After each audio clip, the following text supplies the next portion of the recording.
Hello, everybody. Welcome back to another Microsoft Flight Simulator live stream. I hope you are all doing well. Happy Saturday, my friends. We have made it through another week. We are here on the weekend, the best time for flight sim. Welcome, welcome. We've got a beautiful CRJ-900 in front of us. It's crazy. We've been doing so much 310, 73, A320. Feels really good to be back in a different airplane. Very excited for a couple releases that are going to be happening here in Microsoft Flight Simulator over the next couple of months, hopefully, fingers crossed. Captain UK, good to see you. Max Medcraft, welcome. Steve Arrow, good to see you. Captain Howdy, welcome. AntoniBaldo, good to see you. Dude Garley, good to see you. Gary P, good to see you. Nicholas Roke, welcome. Hope all's well. Reggie is here, good to see you. JP, welcome. Wayward, good to see you. Zootopia fan, welcome. Yaros, good to see you.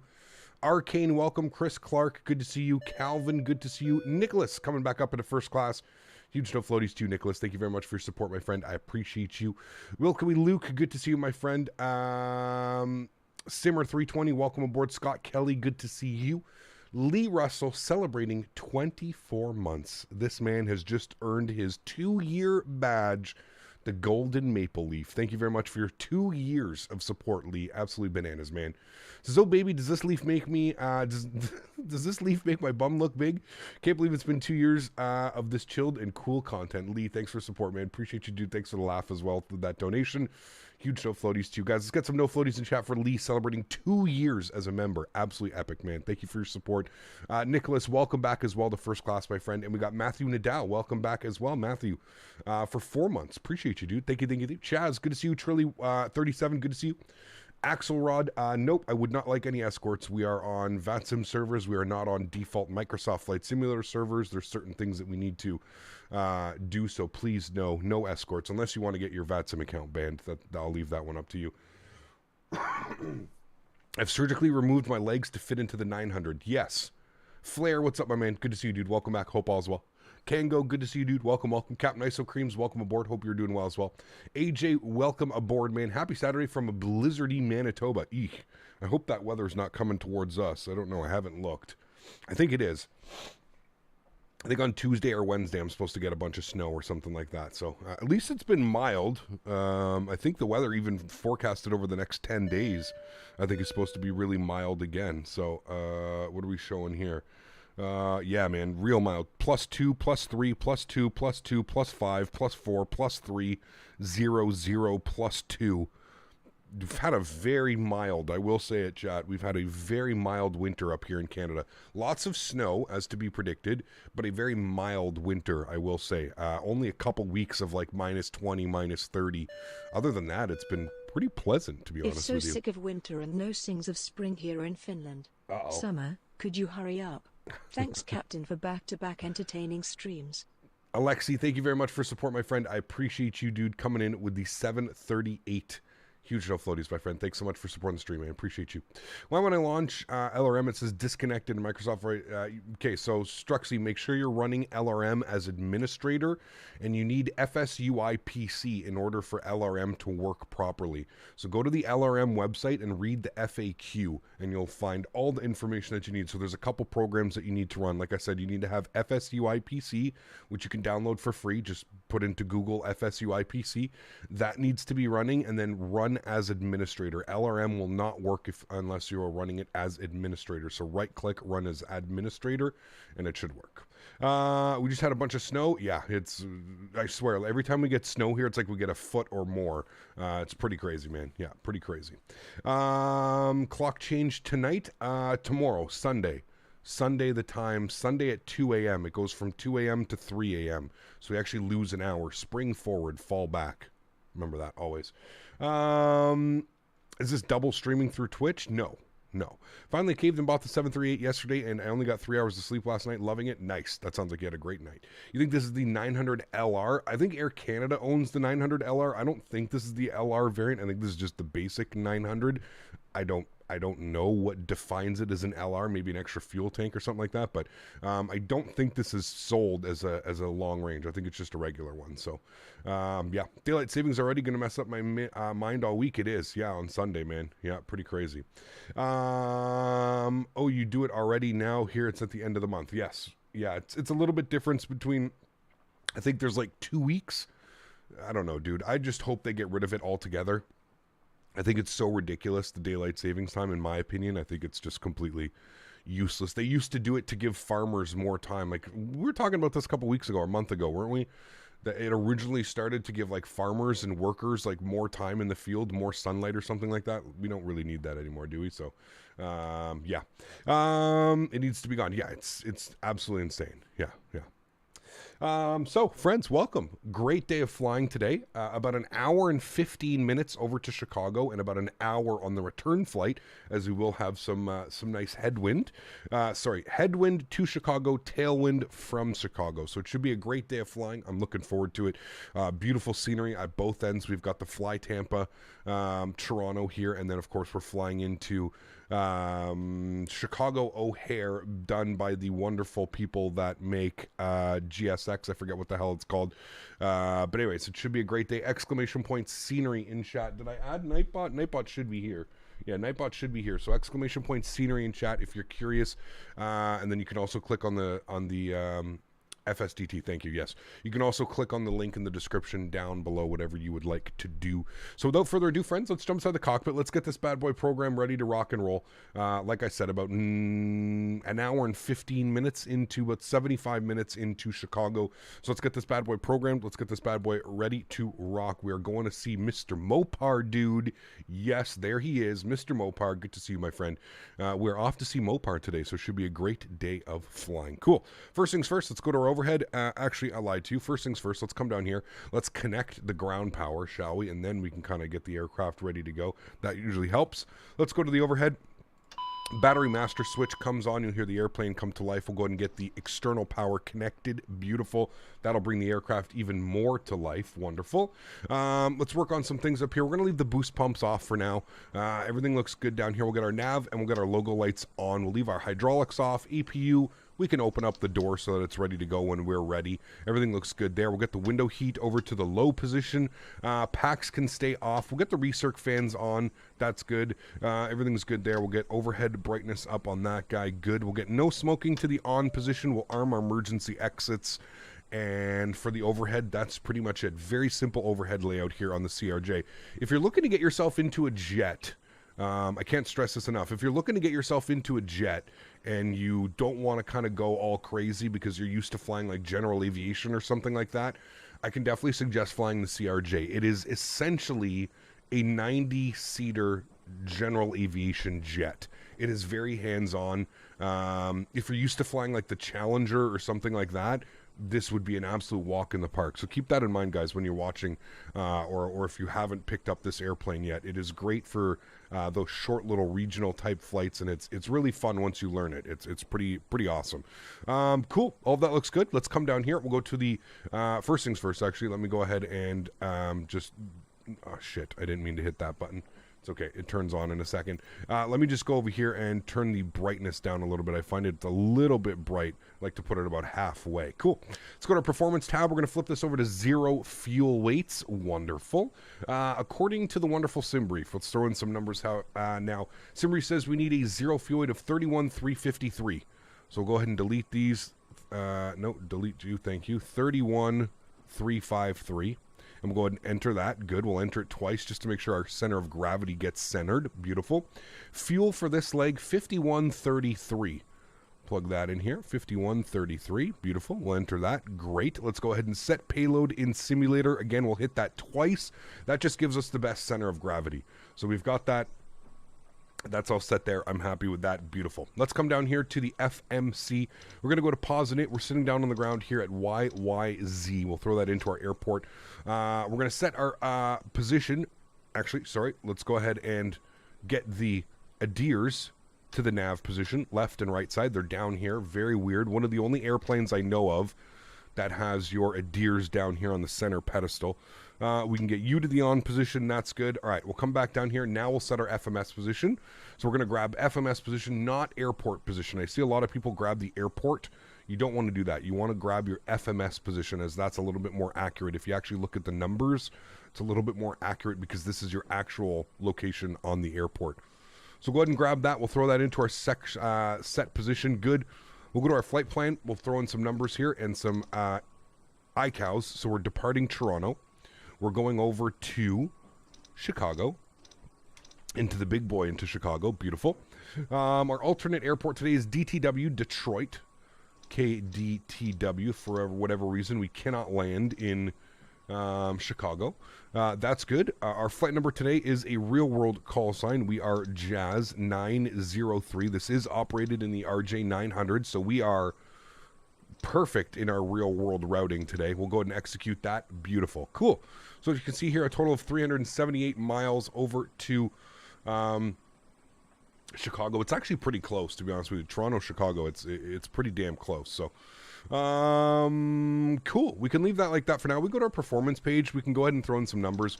We'll do a flex of 55 again. Oh, I have to, that's right, never mind. I have to do that after I select the departure. Perfect. It. Will you allow me to plug in this information? Let's copy init data to FMS. Does that work? It does. There we go. 0 fuel weight up there. Good.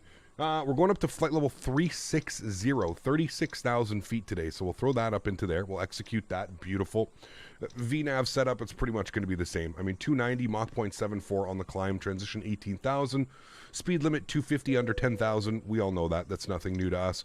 Next page, it says it wants our cruise at 300 knots and or Mach 0.74. Again, we'll probably look for Mach 7.6, Mach 7.7, Mach 7.8 even, maybe. Up at 360, that's all correct. And then our descent page, 270, Mach 0.74 or 290 transition level and speed level and VPA 3 degrees, which all looks fine to me. Beautiful. Cool. We'll go to our departure page now. We do have some ATC online today. We've got Toronto departure and we've got Toronto center. So that's good. We'll grab our ATIS. We've got ATIS information Charlie. It looks like they're departing runway 5. So we're going to have a little bit of a long taxi here today in Toronto. That's pretty normal. Welcome to Toronto.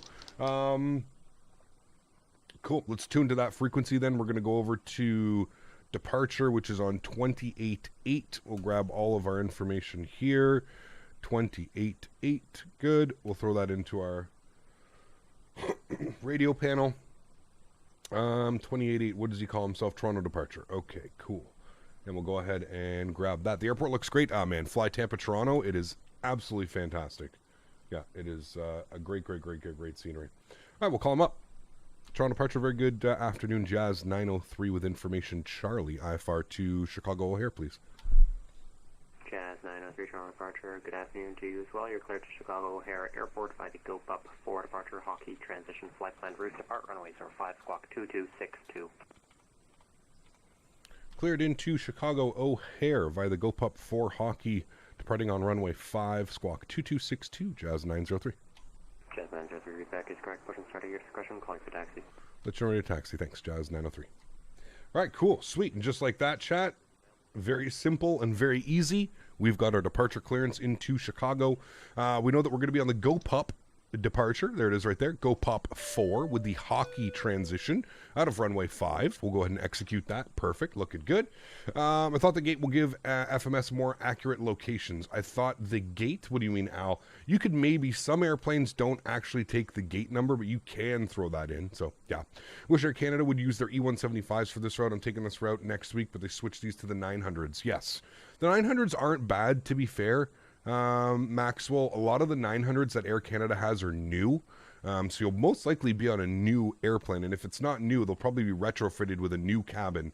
I've flown on a couple 900s recently as of like a year or two, and every 900 that I've been on has been like a new aircraft, or they've completely retrofitted the interior. If I can suggest, Maxwell, if you're going to select your seat, if you're not going to move up into first class, I would definitely suggest taking an exit row. There are 2 exit rows, I believe, on the wing.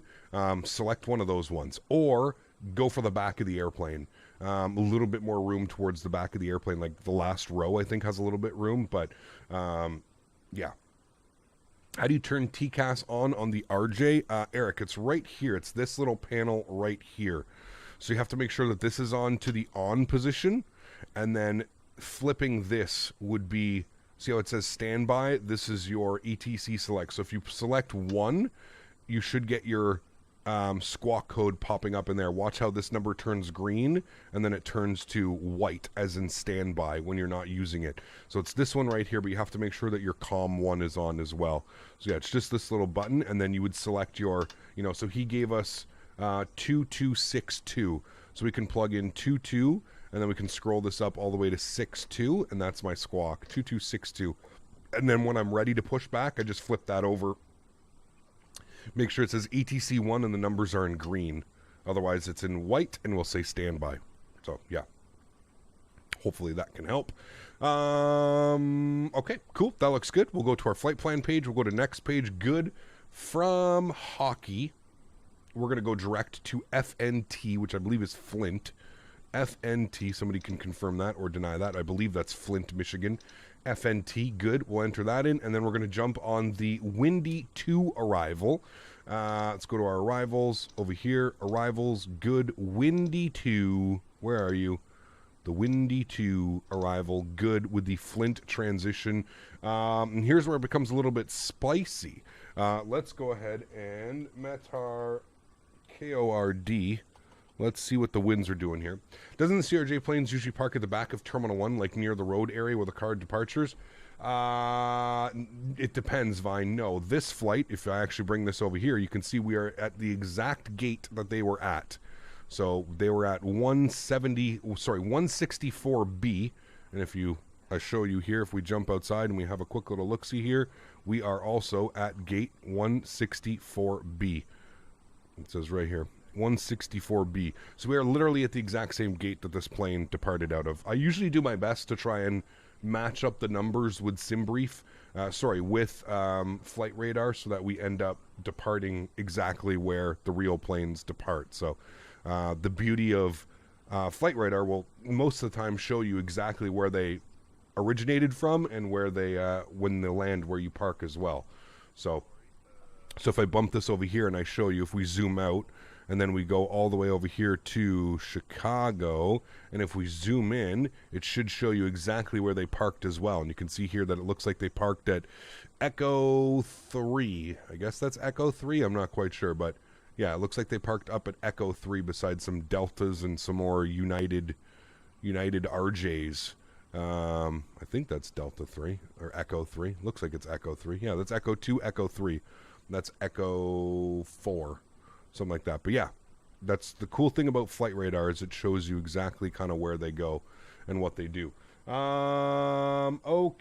I missed, oops, meant to put that over there. I missed the Matar report for that. Winds are 100 at 6 knots. So, judging by that, I'm going to unload this. Software update. Restart now. Sure. We'll install some charts, chat, shall we? Flying out of YXU to begin, same CRJ-900. Nice, Maxwell.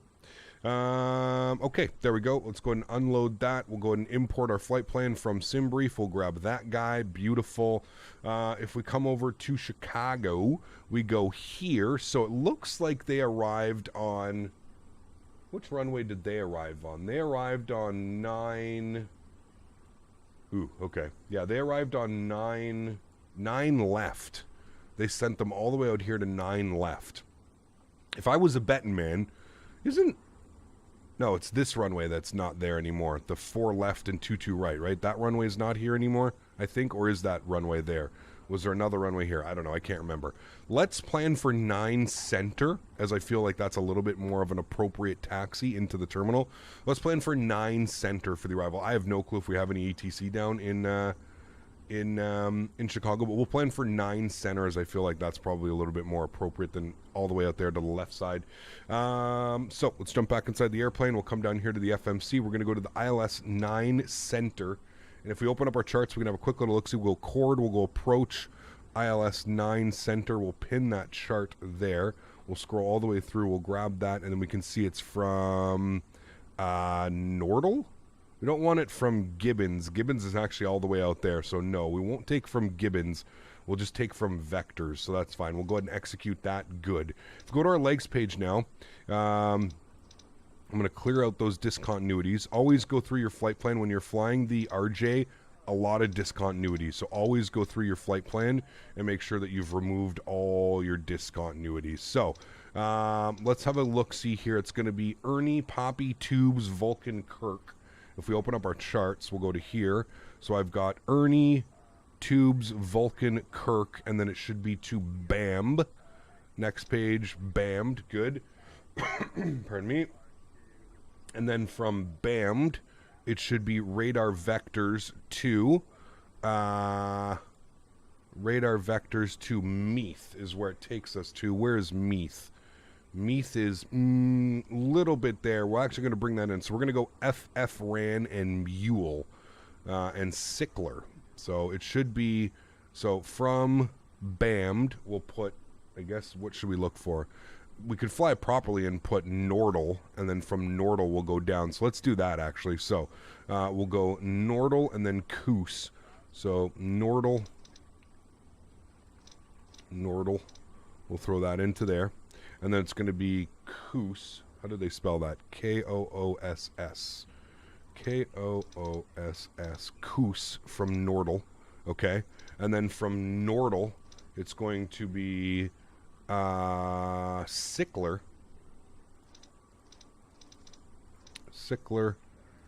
Okay. And then from Sickler, it's going to be Mule, and then FF Ran. So Mule. Okay. And then FF Ran after Mule. Execute. All right, Mule, FF Ran, Meath, Ezeal, Randy. There we go. Cool. We're looking good. That's just a little bit better, a little bit more clean on the approach. It's going to give us a lot more of a straight-in path, if you will. So, cool. Sweet. That's all done. I'm happy with that. Let's go back to our performance page. Now we can throw in our flex stamps. We're going to go flex 55. Good. Everything's set up there. Our perf is already set up. We've already got all this. That's fine. That's all looking good. I'm happy with all of that. Beautiful. Cool. Sweet. So with that, we can go ahead and spool up the APU. We'll hit that start button. The APU door is open. Remember that we opened it before. So APU spooling. We can see that EGT is alive as well as N1. So that's all great. We are good to go now. So we can come over here. We'll go to the aircraft. We'll close the doors. Closed. Good. Captain, the cabin is secure. All passengers are aboard. Thank you. On behalf of the captain and crew, FYI, you can load the Gibbons transition. Just delete Gibbons. True, actually, Matthew. That probably would have given me all the waypoints. That's actually a good. It's actually good information. Yeah. The other way, the northwest, southeast runways are gone. Got you. Thank you. Chicago closed their weekend O'Hare train line until May. I have to take a shuttle out of there. Interesting. Interesting. All right, cool. That all looks good. I'm happy with that. That's good. APU is on and available. Wonderful. External power is off. Let's go and get the aircon on. Seatbelt sign can go on as well. We'll get the boost pumps on. Starter on. Good. We'll get our hydraulics to auto on. Auto. Good. And then we'll come down here. We'll disconnect the ground power cart. We'll remove the wheel chocks. We'll go to GSX. We're going to prepare for pushback and departure. Beautiful. No, thank you. We're fine with that. And then let's turn on our squawk code, 2262, so that he can see us. And everything's good there, chat. We're pretty much good. We'll wait for pushback. Stab trim, mock trim, and yaw dampers will all come on after pushback. If we look down here, we should have oil pressure, yaw dampers. That's fine. And then all of those guys are on as well. So that looks good to me. Cool. Sweet. We're just waiting for the gear pin now. Very cloudy just south of Chicago. Cold chance of rain/snow. You weren't kidding when you said the weather follows you. It's crazy, college dude. Yep. Yeah, there's a huge front pushing into Chicago. So, yeah. Brett, what's up, man? Good to see you, dude. Coincidentally, flying back to Toronto Island from Cord, flew all the way from Vegas. Very cool. Nice. You love Porter? Yeah, Porter's awesome, man. I'm really hoping to be able to fly Porter sometime soon. Yeah. Hey, Cap, I'm not joining because do VATSIM tonight sorry, Sasha, I don't understand, but okay. Free Osaka scenery worth at least $40. Yeah, I've heard about that. Next time we fly into Japan, we'll have a quick look at that, man. Supposed to get a big snowstorm on Monday. There you go. Where, in Chicago? I'm surprised it's taken till Monday to get there. When I looked at the weather radar this morning, it looks like it's just to the west of Chicago. Greg, what's up, man? Good to see you, dude. Welcome aboard. Hope all is well. Skyfall, kilograms, what are you looking for, man? What would you like to know about kilograms? We're going to go tail to the right. Actually, you know what? We're going to go straight pushback. Release parking brakes. Yep.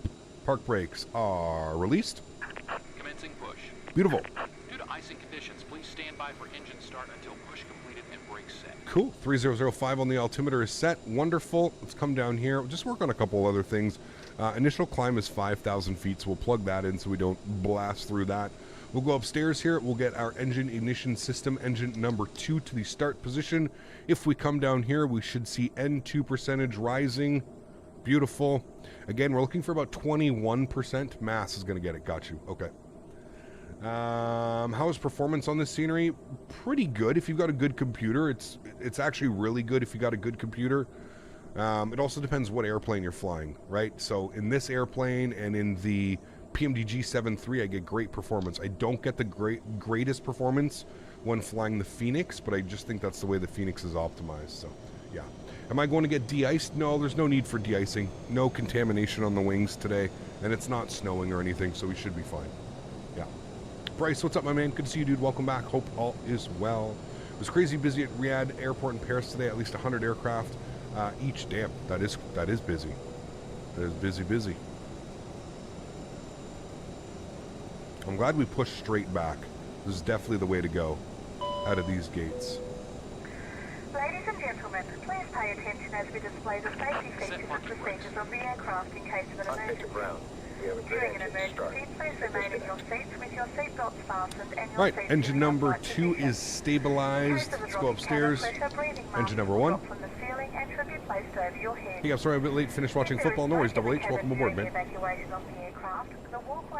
Okay, she's a little bit loud. Alright, engine number 1 is on. N2 percentage is rising. We're looking good. Want to ask if I have a PlayStation 5? I do not. No. Alright, we're looking for 21%. We'll introduce fuel. There's 21%. Intro fuel. Bring that to idle. Takeoff love from India. Good to see you, Durar. Welcome aboard. Good evening from Sweden, Camp. Would you consider Intel or AMD for the best CPU for someone who has been away from flight simulating for the past 10 years? It's a tough call right now, man. Scandinavian. I think performance to price, probably AMD right now, to be honest with you. Like an X3D chip or something like that. Those chips are just absolutely slaying Microsoft Flight Simulator. Yeah, I'm thinking my next build is probably going to be an AMD. Yeah. British voice for Air Canada. That was actually Australian. And it's just one sound set, John. There's unfortunately nothing that we could do. It's just a sound set that's in here. Okay, let's go to our performance data. We're going to set all of those. Good. We should get our V-speeds down here. We've got 145, 145, 156, and then clean at 204. We'll bump this up to 240, as that will be our climb out speed. 240 under 10. That's good. That's all set there. Wonderful. Let's come down here. We'll get our stab trims, mock trims, yaw dampers all set. Good. That should clear everything onto there. Good. Let's arm our reverse thrusts. Good. Let's go upstairs. Let's kill the EPU. Continuous relight can go off. Window heat on. Probe heat on. And everything else here is looking good, chat. We're pretty much good to go. We're just going to wait for the EPU to spool down, and then we'll close the EPU door. And we should be good. That's pretty much it. So the 7950X3D is the best right now. So there you go. Yeah. I knew it was an AMD chip. I mean, to be fair, the 13900K is not far behind it, but I think, like I said, price to performance wise right now, the AMD chips are just killing it, man. Did you see X-Plane now got tollless? Heading 330, climb 4000. Think about what you're trying to say, Sasha, my friend. Tollless has been around X-Plane for like 5, 6, 10 years. So I believe you're saying, did I see that Tollless has a 320 Neo in X-Plane 12 now? Yes, I did see that. The beacon wasn't on? Oh shit, I thought I turned it on. Here we go. Lessons learned. Okay, APU is off. Let's go ahead and close the APU door. Beautiful. Okay, that's good. Door is closed. Beautiful. Cool. Someone's going to St. Martin. Yes, right, dog. Behave. You ever thought of doing a world tour on real-world ops with different airlines? That would be extremely difficult to handle. We need a lot more airplanes available. Maybe once we have more airplanes available, we can do that. So, yeah. Active Sky X-Plane 12 now in beta. Yeah, I'm a little bit disappointed to hear that, to be honest with you, though. No cloud art, no nothing. It's just the weather generation. I guess, okay, but I don't know. Again, I feel like that's a little bit, I don't know. I don't know. I feel like they really should have brought it with at least some cloud art. We haven't had any updates from Active Sky for, what, 2 years? A year and a half? 2 years? Kind of silly, man. Kind of disappointing, to be honest with you. Alpha, Sierra, Echo, Golf, Hotel, cross 15 left and 15 right. There's a Google Maps add-on? No, I do not. What do you think Laminar could do better for X-Plane 12? Optimization, anti-aliasing, textures, the list goes on. There's a reason I'm not using it right now. 230 and call me established on final. Watch the 320 Neo stream. I'll take the fly-by-wire instead of dropping $90. Yeah, I mean, that's... I don't... Like I said, man, I don't... Listen, I'm all for Tolis. I love supporting Tolis. I think Tolis is a great company, and they do a great job for their X-Plane 12 lineup, or the X-Plane lineup. I have a hard time thinking that that airplane's going to sell well. Not only are you're not even getting a CEO, you're getting literally an A320 Neo, so one airplane for $90.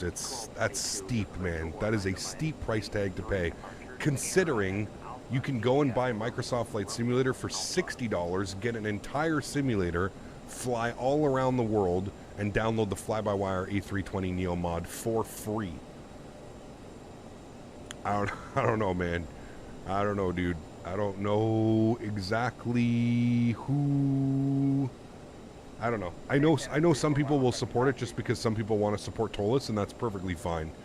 But I have a hard time, you know, in my brain, contemplating how an A320 Neo can cost $90 when I said you can literally go and buy a full simulator for $60. It doesn't make sense to me, man. Doesn't make sense to me. Yeah, $90, that's way too much, man. Like, I understand, man. Everybody needs to make money. Developers need to get paid for their time. I understand that. But I don't know how you offer a 320 Neo. That's it. One single airplane. 2 engine variants, one single airplane for $90. That's, you know, at least with other, you know, at least with other iterations of that, you know, like the 7.5, the 7.6 from Flight Factory, you get multiple different variants for $90. Even their 321.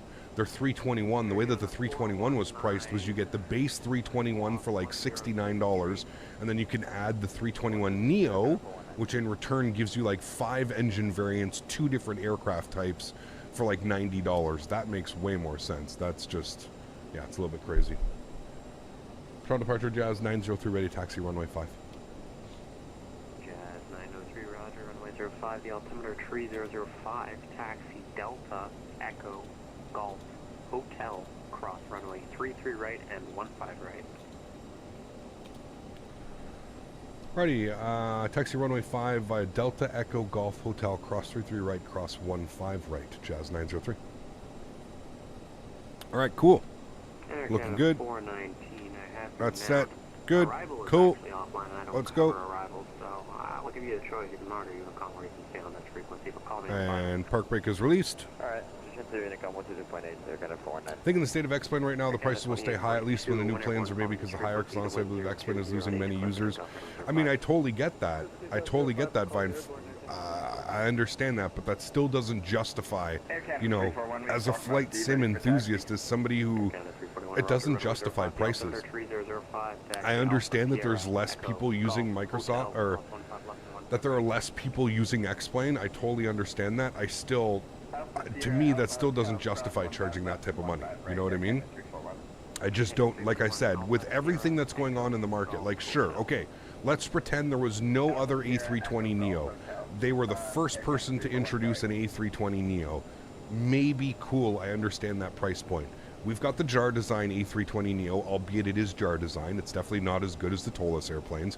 But again, in today's market, in today's world, you can literally buy an entire simulator for $30 less than what they're charging for one single aircraft add-on for X-Plane 12. that's kind of more so what I'm getting at. You have to know the market around you, right? Like, if you're trying to bring people over from Microsoft, or you're trying to entice people to fly your airplanes to use the simulator, I don't feel this is the way, man. I don't know how you can charge that type of money and expect people to, you know, to jump on board onto that, man. It's just, it seems a little bit crazy, man. And again, I'll reiterate this again in case you didn't hear what I just said. I understand that Tolis needs to make money, that they're a developer, I understand, but I just don't think this is the, way. I think this is a little bit of you know, as weird as this may sound, as much as I don't want it almost feels like a last-ditch effort. It almost feels like they need to try and just recoup as much funds as they can, because let's be real here, and I'm just going to, you know, the model was bought from Flight Factor, okay, the A320, so Tolis didn't do the model. I'm pretty sure it's literally the Flight Factor A320 model, outside model, texturing, all of that, okay? And then they're slapping on engines that they've already done, okay? They already have those Neo engines from their A321 that they've done. So what has really been done to the airplane to warrant a $90 price tag? That's where I'm at, man. And again, I'm not shitting on X-Plane, I'm not shitting on Tolis. I'm just trying to justify. They've already done an A321 Neo, so they already have all the assets. They have the engines, they have everything, they have the data from the engines. Everything is already there. They've already got all the information and all the hard number crunching that you could want. That's where I'm just trying to justify the price tag on that, $90. That's just, I don't know, man. I don't know, dude. The X-Plane diehards will pay for that price? Of course they will. Of course they will. They'll eat it up, too. But that's kind of, you know, that's kind of like where I'm trying to justify how that is, because that's expensive, man. That is expensive. How does he want me to go here? Echo Golf. Oh, he's crossing me. Okay. He's crossing me there. Okay, interesting. Zach, what's up, man? Good to see you, dude. What's up, bro? I was literally about to ask how you felt about Tolis 320. You already answered me. Listen, dude, like I said, I want to support Tolis, and I want to support them. They're a Canadian company. They do good for X-Plane. I can't justify the price tag on that one, though, man. That's a little much, man. Like, again, I understand people need to get paid. I understand that. But I'm almost getting, like, shades of like, SSG on this one. You know what I mean? Pushing out a plane or an update and, like, charging money for, I don't know, man. Just don't get good vibes with this one. That's it. I just don't get good vibes, you know? I just don't get good vibes. I just don't feel like this is a good value to money. Like, this is not a good investment, you know what I mean? Not only are there not a lot of carriers of the E320 Neo, especially in North America, I don't know, man. That price tag is just, that's an extremely steep price tag in my opinion. And for that reason, I probably won't end up buying that airplane. Even when I do switch over to X-Plane, not even switch over, but when I start using X-Plane again, I don't think that I would be comfortable paying that price tag just for an A320 Neo. If it was like an A320 CEO plus an A320 Neo for $90, okay, maybe. Then I could justify the price tag, as I'm getting basically two airplanes, right? But for them to charge $90 for just... No thanks. No thank you. Sim looks amazing. Is this stock Microsoft? It is. Yeah, just third-party scenery. So this is Fly Tampa Toronto. But yeah, this is all stock simulator, man. No auto throw on this bad boy? Correct. Yeah. 320 Neo is more common over in Europe? Yes, absolutely. Yeah. $90 gets you 2 PMDG aircraft with 8 variants. Yep, like I said, man. Now, to be fair, let's play devil's advocate here. There's probably 10 times the user base over on Microsoft. So it makes sense for PMDG to price their aircraft accordingly, because they can sell far more copies than Tolis can on X-Plane. But again, I find that excuse is just like a super lazy way of saying, well, we're going to price gouge our consumers, right? I feel it's not necessarily... You have to be better as a developer, you know what I mean? And Tolis has been around long enough. Tolis has been in this game for long enough. They know exactly what they're doing, especially when it comes to these price points. Yeah. I think the plane looks great. I think the sounds look great. I watched a couple streams yesterday. I watched XP72 for a little bit at night when I was out at the farm. I watched Q8 Pilot in the morning. I watched Blue Games in the morning as well. The airplane looks great. I have no issues with the airplane. The issue that I have is with the price point. Again, I feel like it's kind of like at that point where you're almost alienating your consumer base by charging that much money. You know what I mean? So, yeah. Frontier and Spirit are only the few carriers in North America that fly the 320neo. Yeah. Captain Wassam connects to Xbox. Will I be able to get third-party scenery? Yes, you should. Yeah. Look, it feels like we're being sold the same aircraft for a higher price these days. Some really cool aircraft like the E-145 and CRJ-900 being neglected when I think they would sell good. Maybe. Depends. Depends. Plans for tomorrow yet? I think we're going to go check out the new Sacramento. Somebody mentioned that in stream the other day that there's some new Sacramento scenery, so we may check out that. I don't know where we're going to go, what we're going to do, but it's going to be Sky West. Sky West, Sacramento, I'm thinking maybe. And then on Monday, we're going to do Denver to Jackson Hole on Pilot Edge. Denver to Jackson Hole on Pilot Edge. That's the plan for Monday. Yeah. For the Shark Tank fans out there, what Kyle's trying to say is for those reasons, I'm out. I mean, it just, again, it kind of just reiterates the fact of that, you know, X-Plane is just, it's so expensive. It's like almost getting up there with like P3D in terms of like the things that you need to make the simulator worth your while. You know what I mean? Spending $90, $100 on some of these airplanes, it's just, it's crazy, man. And like, I understand developers need to get paid for their time and everybody deserves to make, but it's, I feel like they just got to do better, man. They got to do better, dude. That's, like I said, for a single variant of a jet, and not even a common variant, you know, like, I'm sorry, dude, the A320neo is not the most common airplane, right? There are far more common airplanes. Shit, Tolis could have done a 330, but then they probably would have been stepping on Laminar's toes. Laminar Research probably wouldn't have liked that, and yada, yada, yada. We all know how that goes, but, yeah, I don't know. It's weird, man.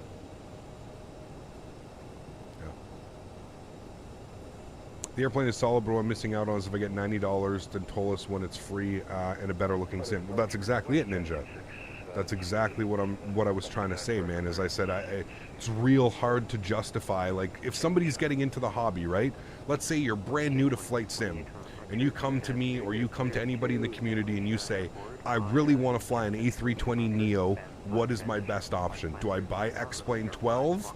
And buy the Tolis 320neo, or do I buy Microsoft Flight Simulator and get an A320neo fly-by-wire for free? I mean, 99% of the time, I think you know exactly which one's going to get chosen. And that's kind of where I'm, you know, as much as I want to see X-Plane succeed, when I see stuff like this and price points like this, and it just makes it difficult for me to think that, you know, how do you get somebody new into the hobby? How do you get somebody... How do you convince somebody to pay $90 for a, you know, it's crazy, man. It's crazy.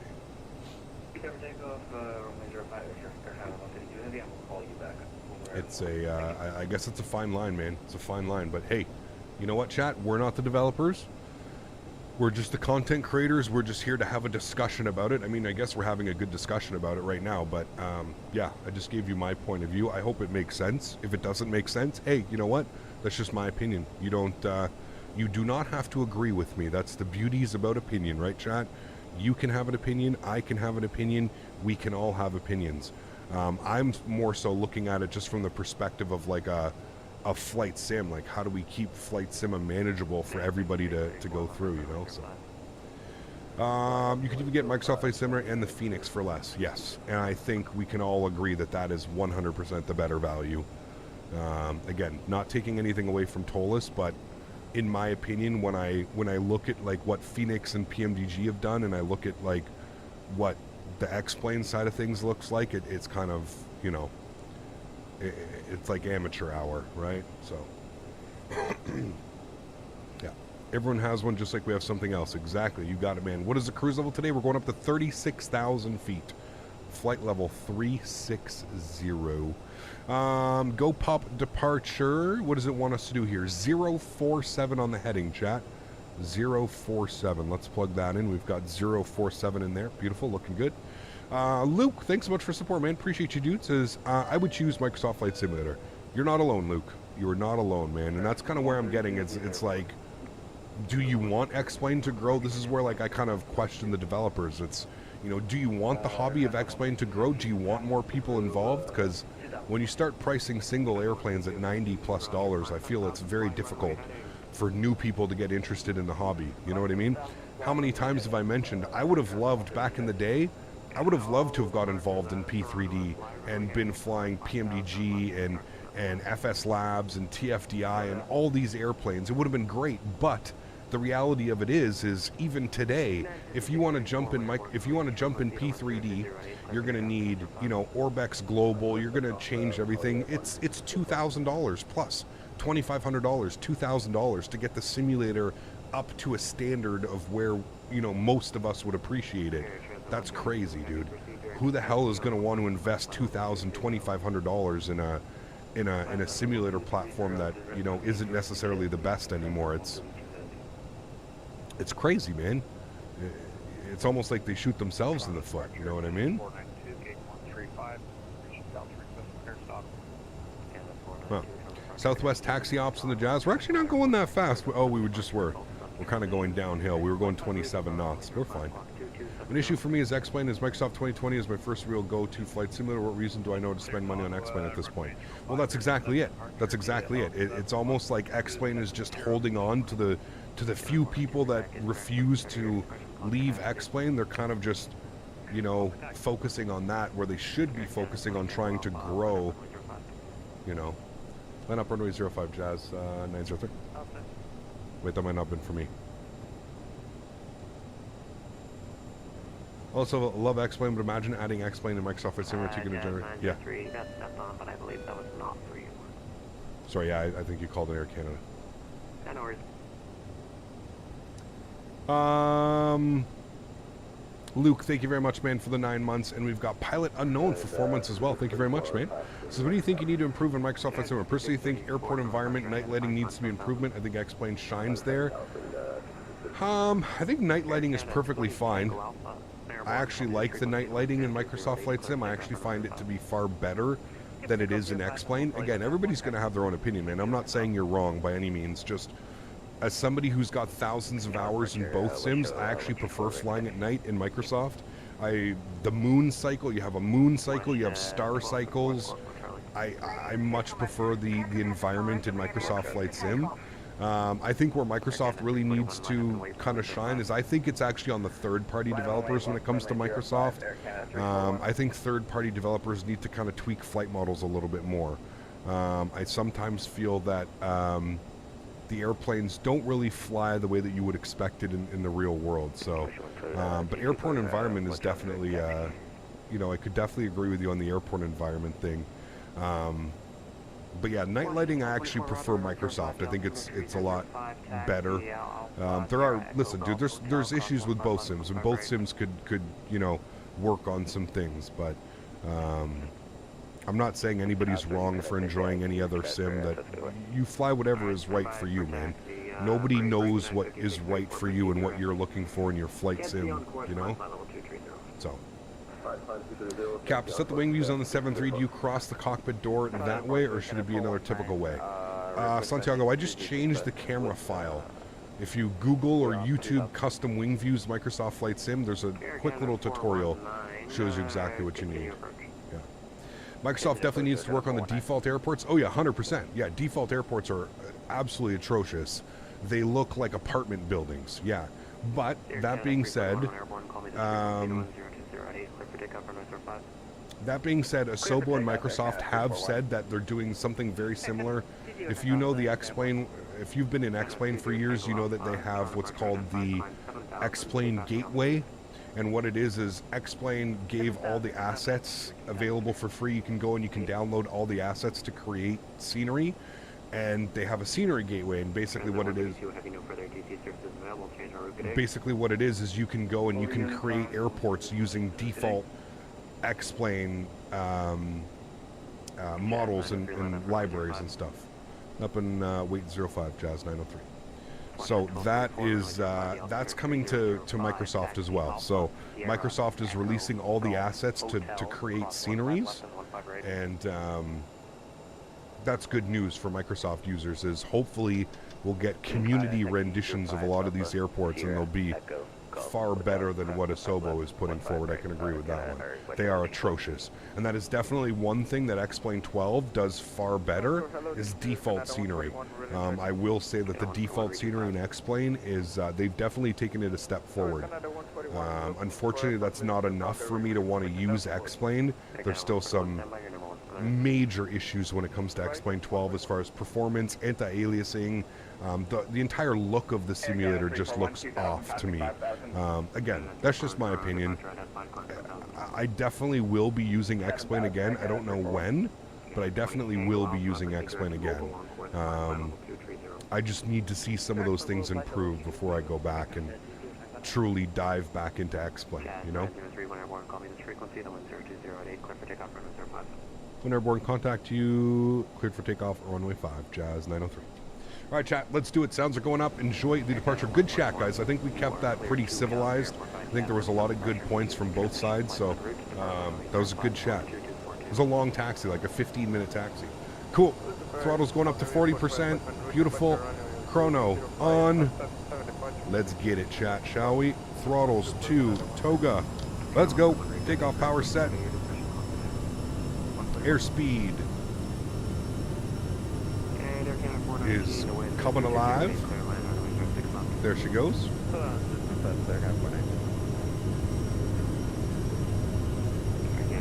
80 knots with a cross check.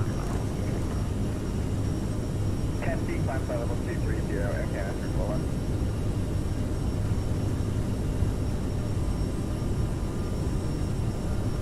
V1 rotate.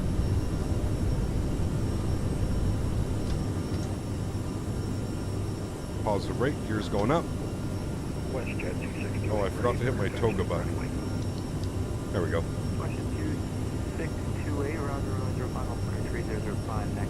That'll give me 10 degree of pitch. Okay, taxi Sierra Echo Golf Hotel, crossing the 50s, WestJet 260. Alright, we'll go to heading mode. And we'll bring the power down to climb.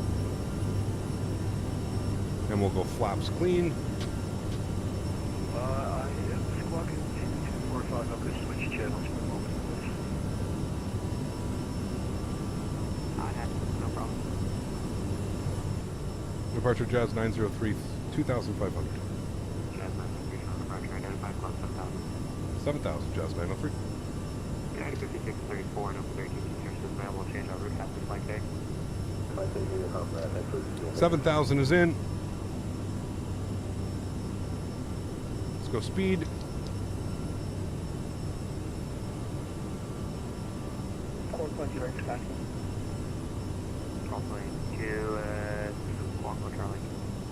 Taxi lights, wing lights off.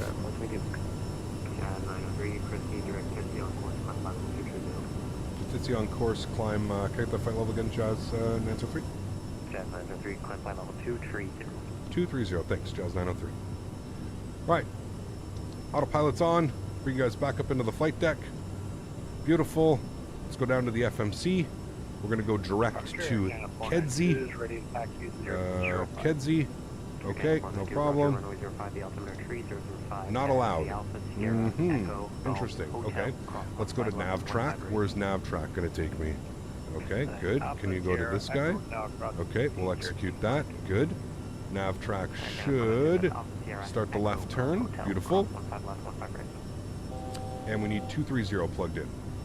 Alpha Sierra Echo Golf Hotel crossing 15 right here. Get a mind. And there's 230. Beautiful. Does Air Canada use the A321neo? No. I think they have some on order. Yeah. Do you use different throttles for the RJ? I use my honeycomb throttle. Is the CRJ FMS hard to learn? It can be. It's different, Reggie. I find it's a mix between like a CRJ and a Boeing. So ahead, it's please. not the 26, hardest to understand. Watch the 2628, If you understand a 4105, Boeing FMC, you'll probably 3005, understand this one, if that makes sense. Echo Golf Hotel, cross 15 left and 15 right. Okay, Sierra Echo Golf Hotel, crossing the what is that? The Right. 15s there? Well, I would say that was a successful departure, chat. Is FS realistic worth it? Absolutely. Yeah, 100%. To the 200 and the 900, what do you like flying better? It's a good question. Probably the 900.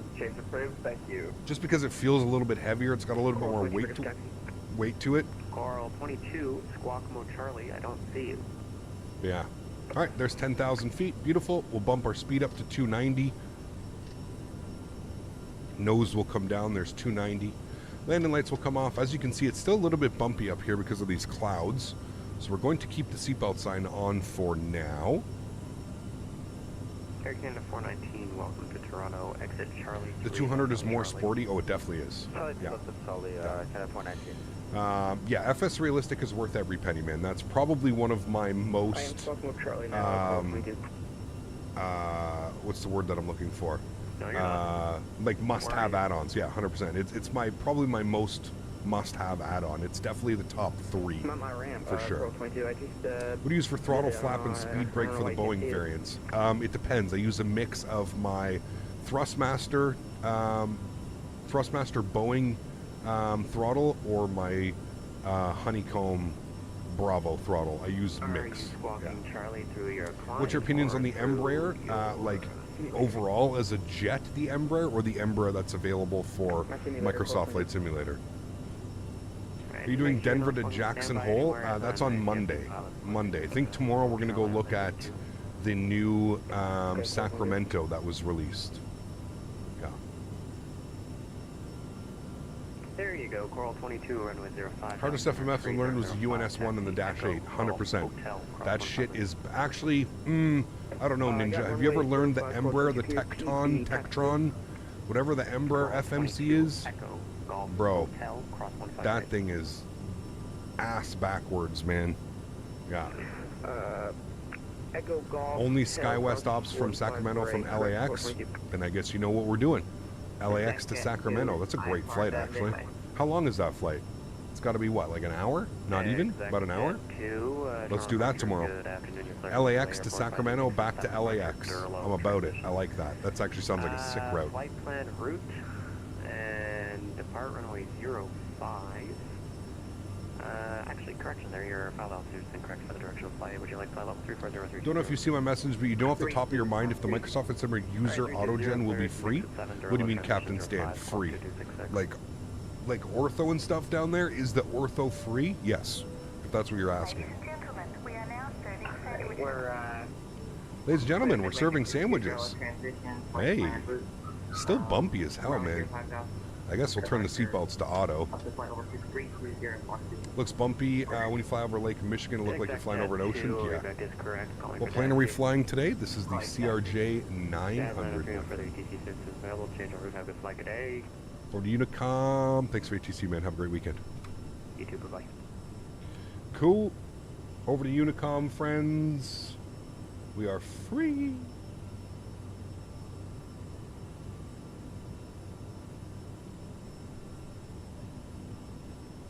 I was trying to show the Embraer FMS a long time ago. My brain, oh, dude, the Embraer FMC is, I don't understand.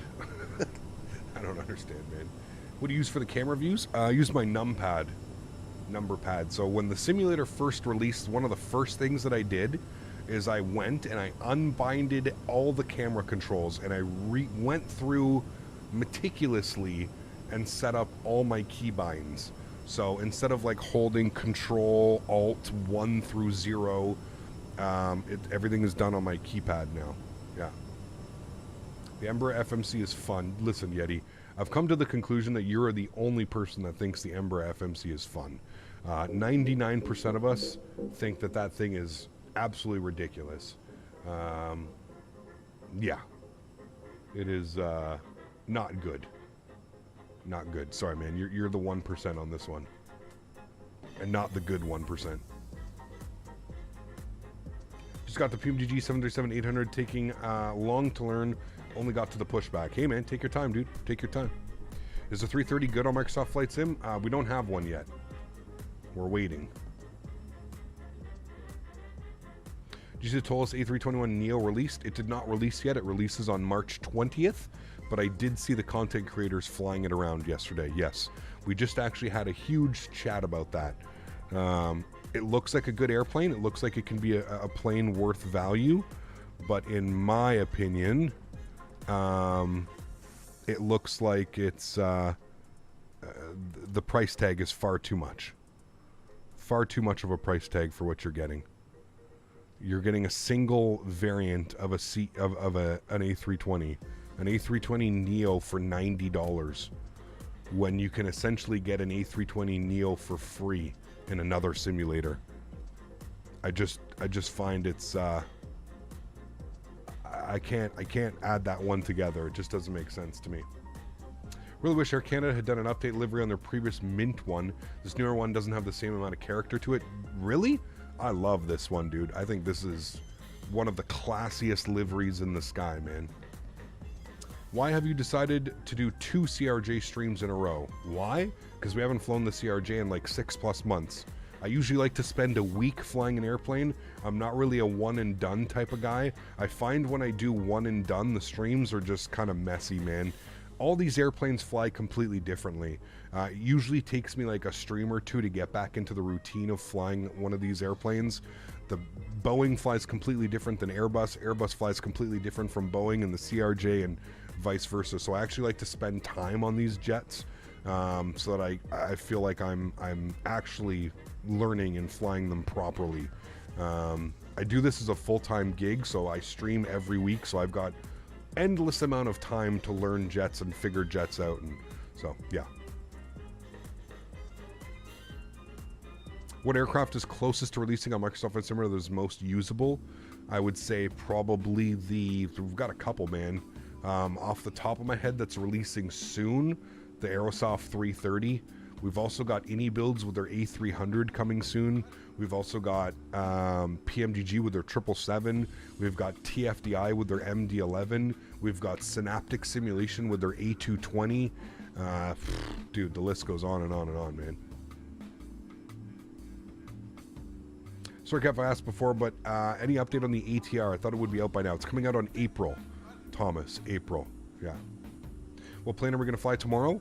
This airplane. Like I said, we usually spend a week flying an airplane. So yeah. What is the first plane that you should buy for Microsoft Flight Simulator? I don't even think you should buy it. I think you should just go download the free fly-by-wire A320neo, man. It's a free airplane, pay-wear quality.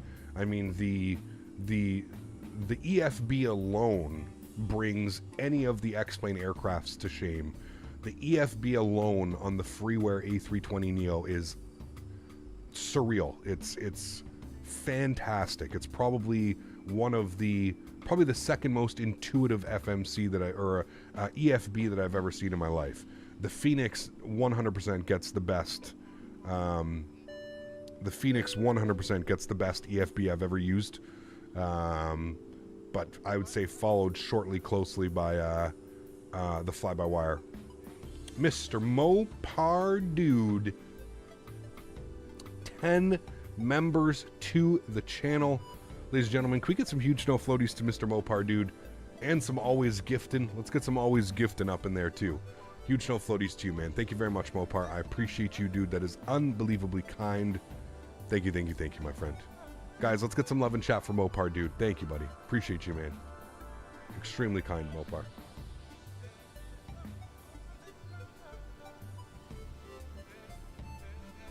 PMGG better have the best EFB with how long it's taking.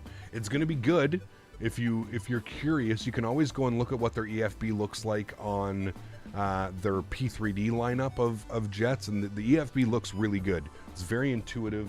It does a lot, but I still, yeah. But yes, I agree. I think what happened, and I'm playing kind of like this is a thought in my head, a process.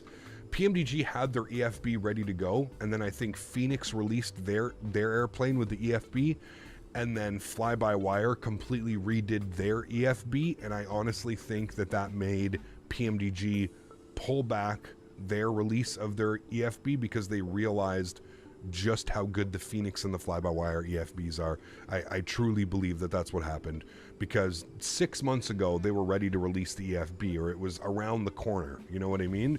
And I really think that's the case. I really think that they got to look at like what Phoenix did and what Fly-by-Wire did, and they were like, okay, we need to go back to the drawing board and we need to kind of just figure this out a little bit, because it's a little bit crazy, you know? I don't care about an EFB if it cannot run outside the plane. It has to run outside the sim on a remote tablet. That could be cool too. Yeah. Yep. Cap, are you on Windows 10 or 11? Gaming PC is on Windows 10. Streaming PC is on Windows 11. Yeah. Absolutely, Pilot Unknown. Yeah. Exactly, man. And that's kind of like Pilot Unknown. Not to beat a dead horse here, but that's kind of my problem with X-Plane right now, right? Is X-Plane knew that Microsoft Flight Simulator was on the market, and they still decided to give us a subpar product, in my opinion. I don't want to start a war. I'm just giving you my opinion. Somebody who's been in the aviation flight sim industry for many, many, many years. I don't know how Laminar Research puts forward what they put forward with X-Plane 12, knowing that this simulator was out there as well, right? I feel like it's just a, you know, instead of actually devoting a proper amount of time and effort into this, it's just, you know, X-Plane kind of just said, well, you know, we're not going to really be ever able to do that, so we're just going to release whatever we can, you know? There was another membership. There was. Yes, thank you for pointing that one out. That was Kieran. Kieran, thank you very much for your support, my friend. Up into business class.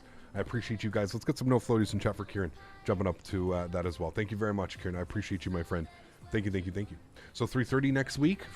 If it comes out, man, we'll be in it, dude. Yeah, if not, we'll be back in the PMDG next week. Probably doing some Ryanair ops over in Europe. If we don't get it. So we'll see.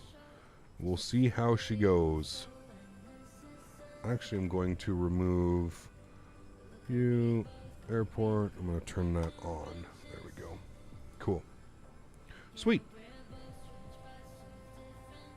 Which is the best PMDG, 777 or the 74? I haven't flown either of those, so I can't really tell you.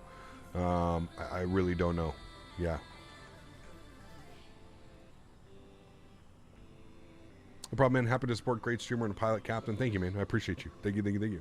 If we get the airsoft, maybe some Delta ops or long hauls, we'll definitely do a long haul the first week that it releases. Yeah, man. I mean, there's a lot of options, dude. Delta, Air Canada, American, Air Transat. I mean, just to name a few, man. We got tons of options with the 330. Tons. Hawaiian Airlines, one of my favorite flights, and I've been waiting for it. I think we've done it once, is to do the 330 from San Diego to Honolulu. San Diego to Honolulu in the Hawaiian Airlines A330. I mean, come on. That's going to be good, dude.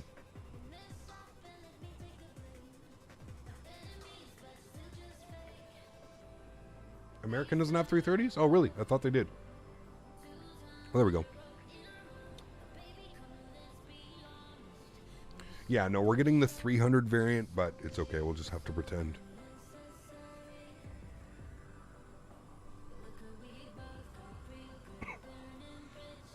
All right, chat. Coming up to flight level 360, 36,000 feet. We're holding it, pardon me, wow. We're holding it Mach 7.5 SAS, yeah, Scandinavian, yeah. Someone needs to make a custom livery for the Aer Lingus. That'd be good, yeah. Diego, what's up, man? Good to see you, dude. Microsoft keeps on giving us new reasons to come back. Really doesn't feel like it's just a sim. It feels like everyone in the community is linked to developing consumers. It feels like one big family. I definitely agree with that, Jonathan. Yeah, the amount of respect I think that like Asobo and Microsoft has shown to the community is really big. I agree with you on that one wholeheartedly, man. I really do. Yeah. Any thoughts on the IRL WestJet and Sunwing merger? I don't really follow a lot of IRL stuff, man. If it makes my trips cheaper when I go down to Jamaica or Punta Cana, I'm all for it, man. But who knows, dude? Who really knows? At YYC right now, flying with Air Canada to Toronto. Nice. Joey, what's up, man? Good to see you, dude. Hope you had a great week, man. All right, let's pull our power back now. We are at 36,000 feet, chat. We'll pull the power back ever so slightly. Probably looking for about 88 on the N2. Should be good. We want to cruise at about Mach 7.7, Mach 7.8. We'll see what we can get here. We've got a 64 knot headwind. Our ground speed is just over 400 knots, so not bad on the ground speed. Hello, Cap. I'm at Cord. I will meet you in Chicago for the return flight back to YYZ. American 810 A321 Neo. Nice. Busy week. Got the weekend off to relax and catch the streams. Nice, dude. Awesome. Cap, we use some old Emirates ops? Maybe. We'll see. Yeah, could be some possibilities as well.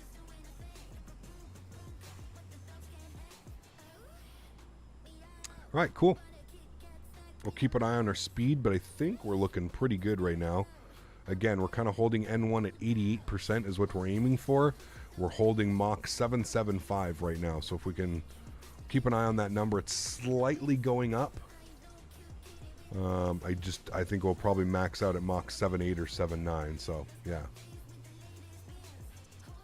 Does the CRJ have a top of descent feature? So, AJ, it does. You need to go over to the tablet. Again, we were talking about the Phoenix tablet. We were talking about the fly-by-wire tablet. I also got to give shout-outs to Aerosoft. This tablet is fantastic as well.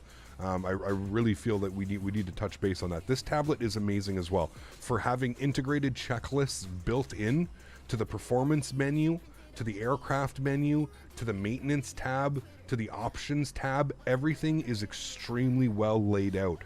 Everything is done awesome, and the tablet is lightning fast. There's no delay to it. There's no weird, I also got to put this one up there. This is a great tablet EFB to have as well. Just because we were talking briefly about. But anyways, you need to go over here to the options tab and go to the next page. So options tab, next page, and you're going to see right here, coupled VNav. Make sure that you turn that on. If you have that turned on, you'll actually get top of descent markers. If I can bring this out long enough. There it is right there. So you see that right here. See top of descent. I'll try and bring this in a little bit closer. Right there, you'll see the top of descent marker. And if you have coupled VNav on, you just turn that on and the aircraft will descend just like an A320 or a 737. So it does have coupled VNav. You just need to turn it on. Yeah. Very underrated tablet, I would agree. Yeah. All right, our Mach is a little bit much there. We're getting to 7.9, almost 8.0. I'm going to pull the power back here. Let's look for like 87 maybe. 88 was a little bit too much. Let's try 87 on the N1. It's all about finding that balance, chat. When it comes to like the N1 percentages, it's all about finding that balance of keeping your Mach speed. This thing can do like Mach 8.3 or something like that, but economically probably don't want to be cruising that high. So we'll look for like 86.5 maybe. Might be good. 86.5 or 86 even. John, 34 months. Holy macaroni. Huge no floaties to you, my friend. Thank you very much for support. I appreciate you, dude. That is unbelievably kind. Thank you, man. 34 months. Hello, Captain, and all. Good to see you, John. Welcome, man. Welcome, dude. All right, let's aim for 86. Let's aim for like 85.5. We keep like, there we go, 86, 85.5. Let's see what that does.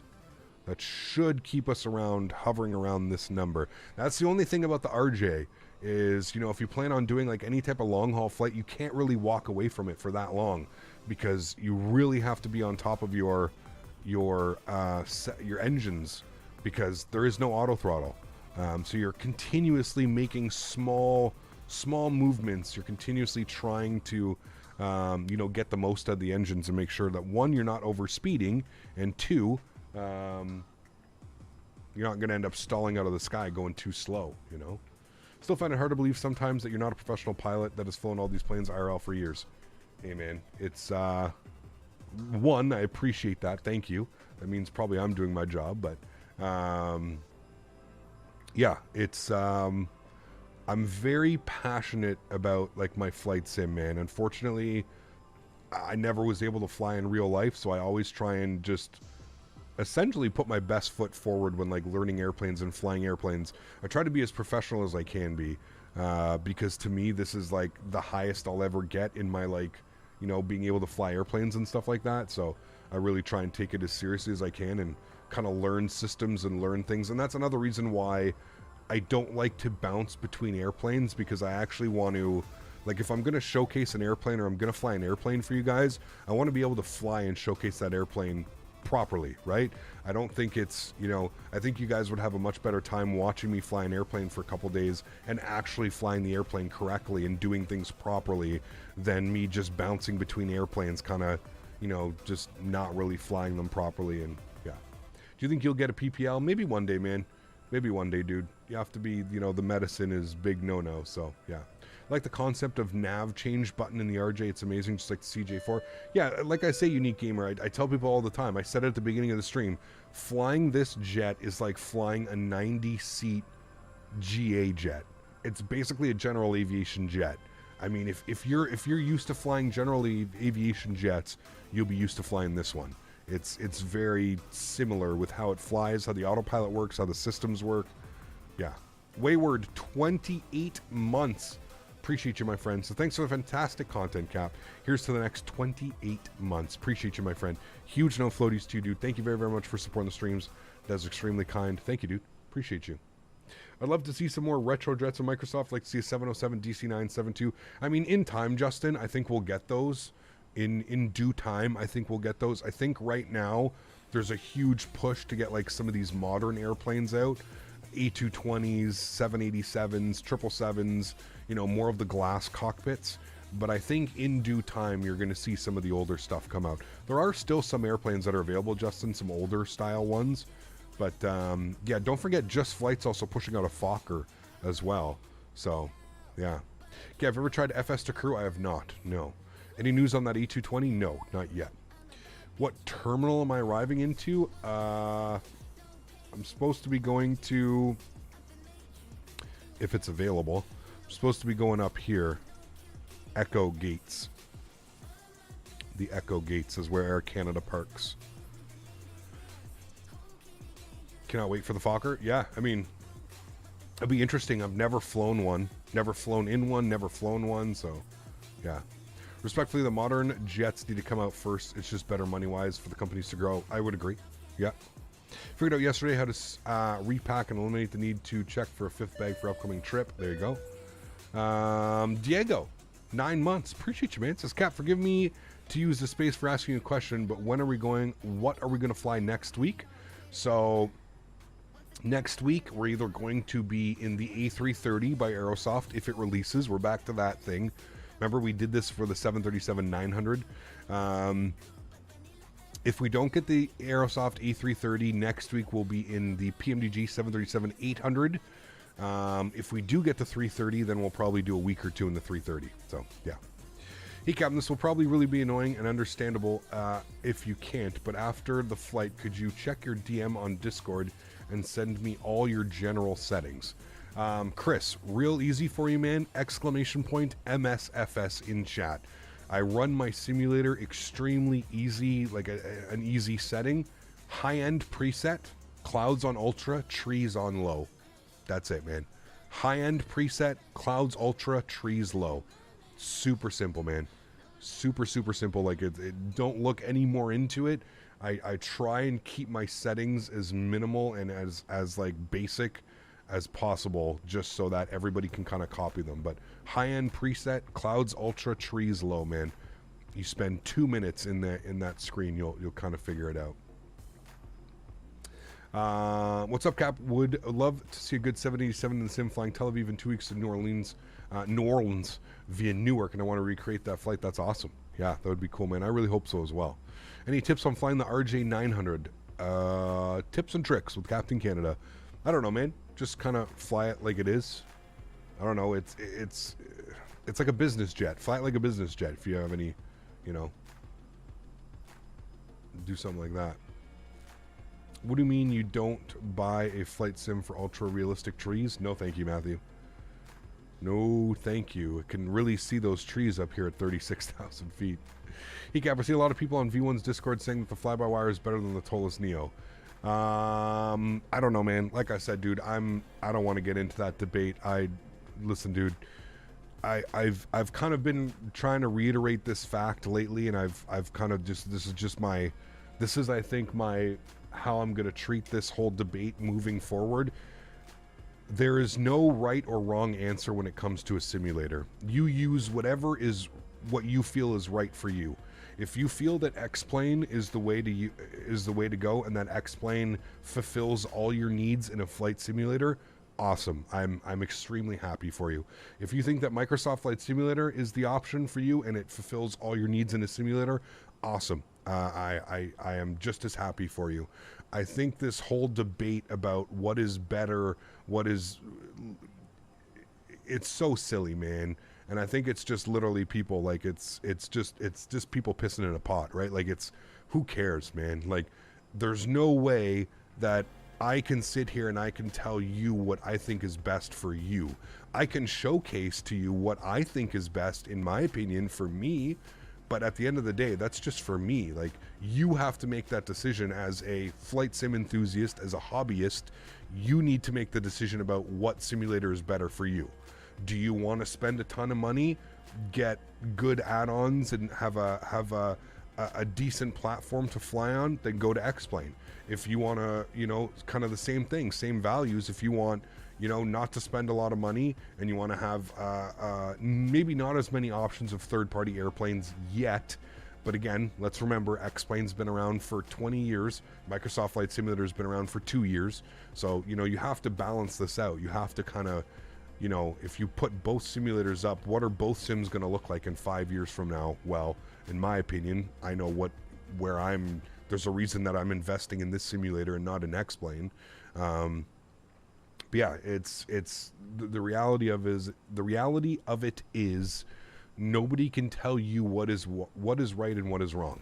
You have to make that decision for you. And I think what you see, and the reason why people fight so much about this, is because people get very passionate and people feel that their opinion matters more than the next person beside them. When the reality of it is everybody's going to have opinion. It's up to you to decide what opinion you agree with and what you don't agree with. I've said it before, and I'll say it again right now. For me, for my style of flying and what I do, Microsoft Flight Simulator meets all of the needs for what I want out of a simulator. Now, what I want out of a simulator may be completely different than the next person, the next person, the next person. So you have to make the decision about what you want to do. I think it's very clear. I think that I don't think alone when I'm in this is that a lot of people also feel that Microsoft Flight Simulator is the future. I personally have a hard time looking at X-Plane and looking at the way that they run the company and they run the business. I have a hard time believing that X-Plane is going to be the future of flight sim. I do think X-Plane will always be around. I think that X-Plane will always have an iteration, whether they now start skipping it instead of like X-Plane 13 will get, I don't know what the next version is. I don't know, but that doesn't mean that I'll never use X-Plane and that X-Plane is just this god-awful simulator. And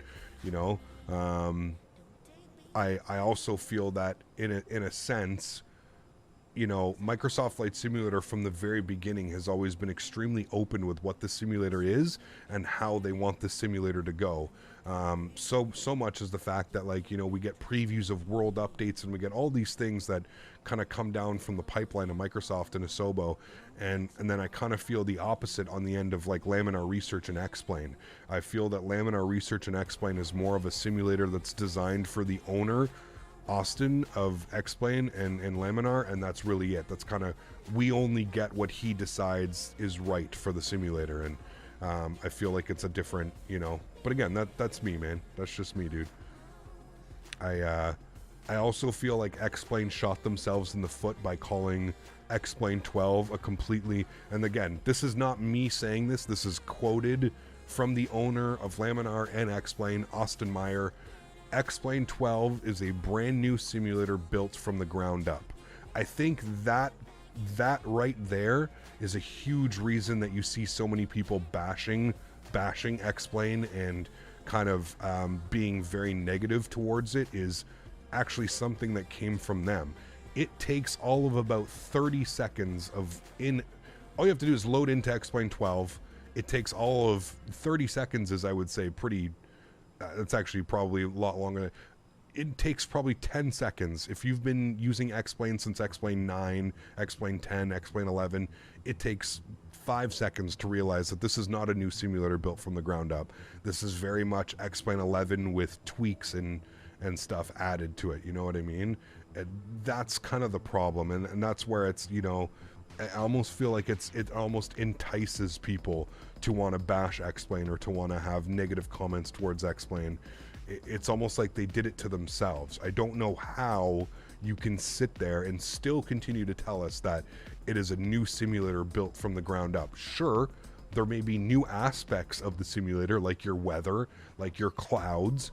Certain things of the simulator are brand new and you've had to build them from the ground up. Sure, absolutely, I can agree with that comment. But to call the entire simulator, you know, it's crazy, man. And then again, X-Plane for 6 months before release was pushing this A330 about how this is the, you know, the only simulator in the world to push a high fidelity, so basically study level A330 or aircraft that comes base with the simulator package. And that airplane is still, to this day, 6+ months after release, using a default 737 FMC. Again, it almost feels like X-Plane and Laminar Research are just lining themselves up to get shot down here. I don't know how you can make comments like that and then ship an airplane with a default 737 FMC. Again, I can understand the community's frustration, and I can understand the community wanting to get upset, because that was me. I mean, you can only imagine what I was thinking, you know, when things like that happen. So, but like I said, at the end of the day, I really don't care what simulator you use, as long as you're in this hobby with us and you're contributing to the flight sim community. That's really all I can ask for. That's really all I can, you know. I really don't care what simulator you use. I don't care what, you know, other simulators friends use and stuff like that. It really doesn't matter, and it shouldn't matter. You know what I mean? It really shouldn't matter. Like, if you're on the Microsoft side of things, don't worry, man. Like, X-Plane's not ever gonna, like, you know, it's not like you're gonna get, oh, the best developers from Microsoft are leaving to go develop for X-Plane, and vice versa, right? I really don't think you're gonna get more than what we've seen now. I don't think you're going to get X-Plane developers leave the X-Plane development group, because they don't have a name for themselves, right? A lot of, like, what helps sell products on Microsoft and X-Plane is that these developers solely develop for that platform, and they've been around for, you know, X amount of years developing for that platform. So yeah. Hey Tap, any tips for a crosswind landing? Rudder in the direction of the wind and aileron in the other way, man. That's it. You just really got to practice them, Jonathan. I'm not the best at them either, so. I'll change the subject as well. Hey, Captain, let me find out what settings are. If you need help with it, I'll let you know one moment. What's that, Chris? What your settings are? Do you think Microsoft will ever be up to par with X-Plane in terms of physics and feel of aircraft? So, Liam, that's a funny thing, man. I will say this. There's a few airplanes that I've flown. Well, I'll say this. The AnyBuilds A310 flies exactly the same in both simulators. If you own the AnyBuilds A310 for X-Plane, load up an X-Plane and do a flight. Then when you're done, go over to Microsoft Flight Simulator, if you own Microsoft Flight Simulator, and do a flight in the AnyBuilds A310. The airplanes almost feel identical. So I do feel that there is a way for Microsoft to feel better and these airplanes to feel like you're mentioning. I think it's up to the developers to just finally tweak the flight models, because, like I said, we're seeing it from certain developers that have developed for both sims. The airplane literally flies the exact same. There is not a difference, man.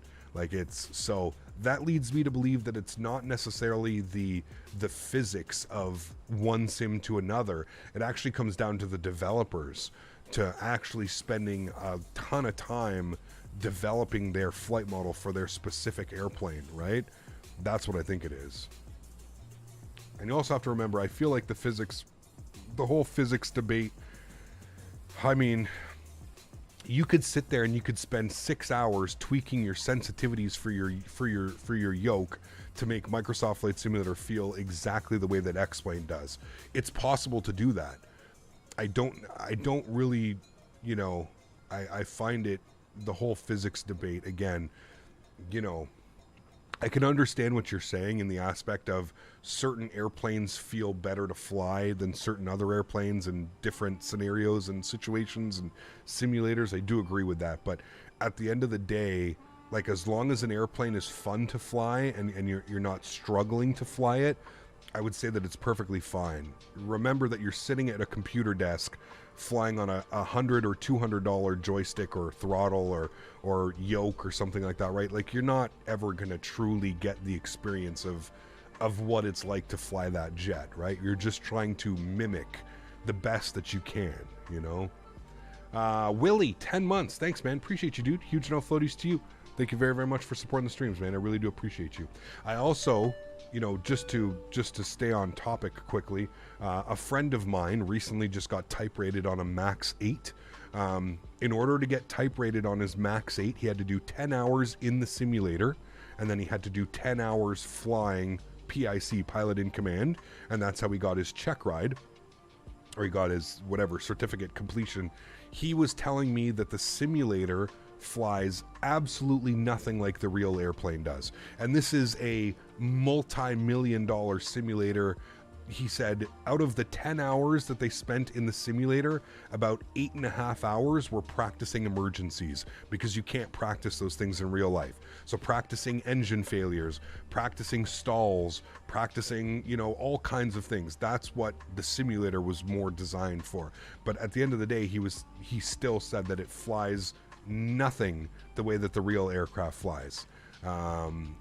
You know, and that's a full motion simulator worth how many millions of dollars, and he's confirming to me that it flies nothing like the real airplane flies. So, you know, is it close? Do they get it as close as possible? Absolutely.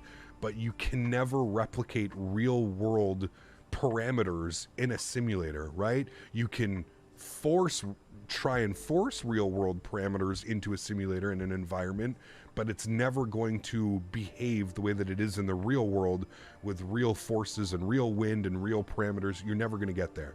So I really think that this whole debate of like flight model and physics and this and that, guys, it's a $60 home-based simulator, right? Like, come on, you know? Like, if you're looking for real physical and you're looking for real go fly in the real world, man. Stop spending your money on $60 simulators and $60 planes. Save your money and go fly in the real world if that's what you're looking for.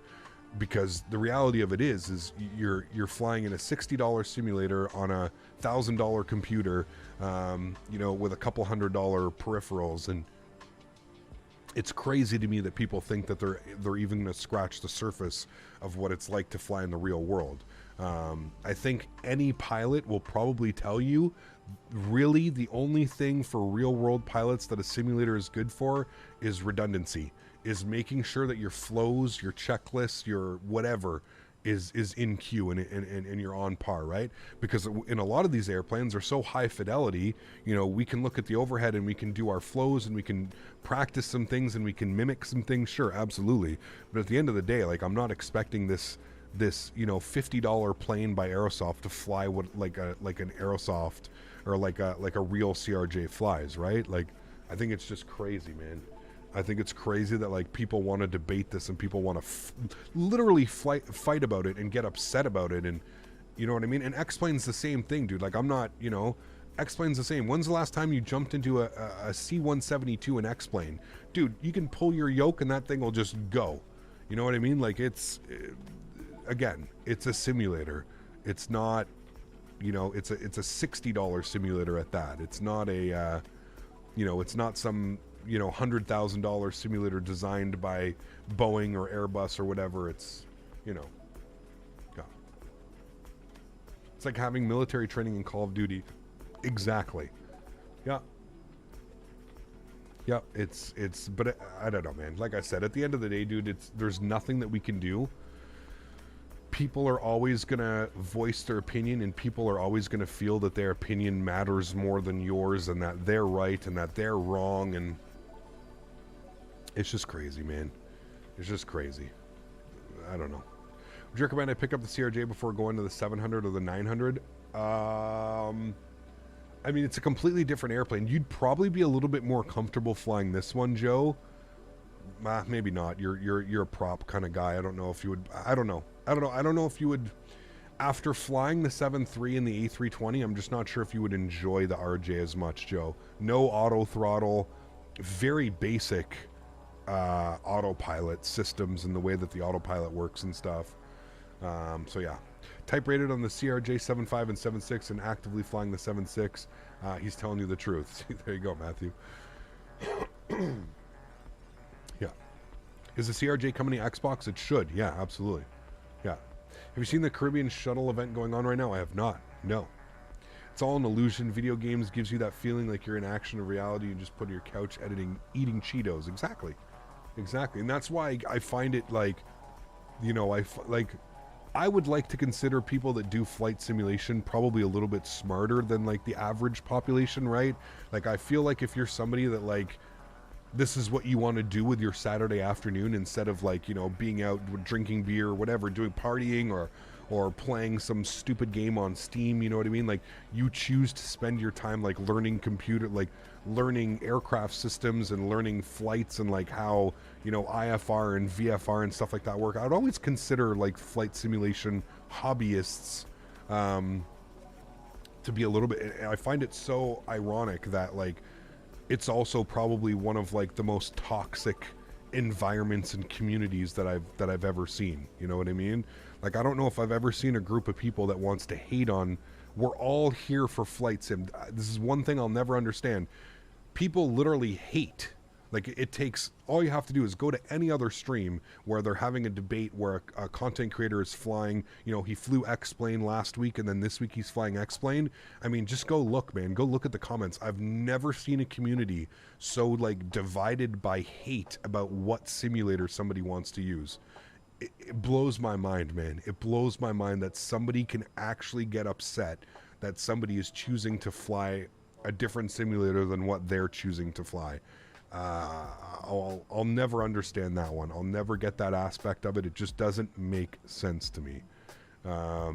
We're all here for the same reason. Whether you fly in P3D, whether you fly on Infinite Flight, whether you fly on X-Plane, whether you fly on Microsoft Flight Simulator, we're literally here because we love airplanes and we want to take our passion. A lot of us can't fly in the real world. Age, health, education, whatever it may be. You know, we can't fly in the real world, so this is what we do with our time. We like to fly. Blows my mind, man, that people want to treat others so disrespectfully because they choose to fly in a different simulator than what that person wants to fly. It blows my mind. And this goes for both parties, man. This goes from, you know, the Microsoft Flight Simulator users to the X-Plane users and the X-Plane users got a tattoo to the of a Microsoft. seashell on her inner thigh. Every time I put my ear up to it, I can smell the ocean. God damn it, dude. This fucking guy. What a way to break the tension in here. Huge no floaties to you, man. God damn it, dude. This fucking guy. Like, unbelievable, man. Ay. Thank you for the support. Not seat 2A. Yeah, not seat 2A. Definitely with that one coming in. They act like money goes into their pockets. That's exactly it, Pilot. It's blows my mind, man. Okan, thanks for support, dude. I appreciate you, man. Celebrating 1 month. Huge no floaties to you, man. Thank you very much. And we've got Tanush celebrating 3 months. Says, I don't understand why we even need to debate on X-Plane versus Microsoft. It's similar. Fly whatever you want. Exactly. Yes. Huge no floaties to you, man. Thank you very much for support, dude. I appreciate you as always. God damn it, dude. Oh, man. Those are just fanboys of Pacific Sim, and they should be happy just watching their favorite content creator. That's exactly it. Yeah. For the wonderful flight on IVO Heathrow real flight event this afternoon. Loads of traffic, replicating the traffic from Heathrow during 6 hours, landing every 3 minutes. Just beautiful. Nice. Very cool. Like I said in XP Stream Cat, VATSIM being all of us together, really, no matter the sim. Yeah, 100%, man. 100%. Where does he get this to? I have no clue, man. Grand Rapids is to the right. We're over here. Right under us. Somewhere around here, maybe. Grand Rapids. Thank you guys for the support. Appreciate you, man. Okan and Tanush. Appreciate you guys. Thank you very much. And C2A. Or wait. Sorry. Not C2A. Yes, thank you. Not C2A. Top of descent's coming up here, chat. 20 miles. Look at that. We've been airborne for 48 minutes. Pretty crazy, man. We're going to be... This return flight's going to be wild. Can't wait to see our ground speed for the return flight. We need to get some deep dish in order for the turnaround. Yes, we do. Yes, we do. Does the CRJ have good sounds? They're okay. Not the best sounds I've ever heard, but they're okay. This guy's already... Whoa, he's doing like... What the fuck? Time for a poll. Chicken wings, bone-in or boneless? Ooh. Thanks for another awesome stream, Cap. Thank you, Ken. Appreciate you, my man. That is a great poll. I think it depends, Ken, to be honest with you. For me, it really depends. I don't know. I guess it depends where I'm going and where I'm at. Some places have boneless wings that just slap. Some places the bone-in wings are way better. I guess it depends, man.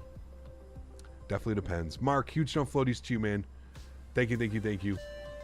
Huge snow floaties, my friend. Says, hate Sublogic FS2 folks playing on the Atari 800. There you go. Right, Mark? Huge snow floaties, my friend. Thanks so much, Mark. I appreciate you, dude. Thank you, man. Chat, what are we thinking? Boneless or bone-in? What are we thinking? Boneless or just nuggets? No. Lies. Bone-in, flats only. All other answers are wrong. Jesus Christ. Flats are good. Yeah. I don't know what's going on with this plane. He was like doing... Actually, no, it's kind of... Maybe it was just like vast... It looks like he was like step descending. Look at that, though, chat. Kind of flying in some nice weather over here. Boneless are less stressful. That's a fact as well. Big facts over here, man. Big facts. All right. Do we have any ATC online? We do not. Okay. So, if we open up our charts, we have a quick little look-see here. We can see that we have no restrictions. That's good. Well, I know I've hit the big time. I've got imposters. The good news is, if I put not seat 2A's girlfriend up to my ear, I believe I'm in a fish market. Jesus Christ. Wait, so maybe it wasn't you then. Was it actually not you, seat 2A? Maybe it was. Who knows, man. Huge show floaties, man. Thank you very much for support. I appreciate you. Thank you. Hey, Cameron, send a message on Discord with the settings that I need, which you have set up. Not sure if you could want to help me after the stream, but can you decide? Okay. You send me over your every traffic setting, including airport life, every camera setting. Oh my goodness, dude. This man's sending me a chore list. Hello, Captain. Could you send me over your settings for every camera setting, including global settings under camera settings, cockpit camera under camera? Oh man, dude, that's all gonna change, man, for every airplane. Like your camera settings, I don't even have those. Like camera, like these numbers, I mean, there's what these look like. So free look speed 75, zoom level 66. Every traffic setting, including density level, land and sea. So sea traffic 30%, land traffic 70%, and all the assistance options, everything's turned off on the assistance options. Hopefully that can help, Chris. So 30% on sea traffic, 70% on regular traffic. Oh shit, we passed our top of descent, chat. We were talking. Let's go to VNAV. Hopefully it'll catch us back up. Let's go to 5,000 feet. We'll descend 5,000 initially and we'll go from there. I got to pull the power back here as well. Don't have my notebook right now. Could you write them down? Okay. Well, here, can you see this one? Where's my camera? So that's the camera. So free look momentum 0, free look speed 75, zoom level 67. That's the cameras. That's pretty much all. And then track IR, I have it on a button so I can turn it on or off just like that. That's that. Okay, I think that's what you want for that one. Okay, we're back on profile. We barely missed top of descent, chat. Don't worry, we're fine. We're good. We're already back on profile. Okay, okay, that's good. Traffic is 30%. Okay, so I use GSX, 0% airport life, because I use GSX, 30%. Hey CPT, been a while since donated. Hope all is well. I'm at gate E14. I hope I didn't take your gate. Minecraft, Very thanks for cloudy support, and man. Extremely loud VATS and pilots. Yes, there are. Huge no floaties too, dude. Thank you very much for the $5 dono. Appreciate you, Minecraft. We will be there soon. I think we're taking Echo 3 or Echo 4, I think was our thing. 70% land traffic. But I have that too. And then all assistance options off or real life. Echo 3, there we go. Where's Sasha today? I don't know. He was in here earlier. He said he couldn't join today for something. I can't remember. I don't know. He's probably cheating on us. He's probably flying with another content creator.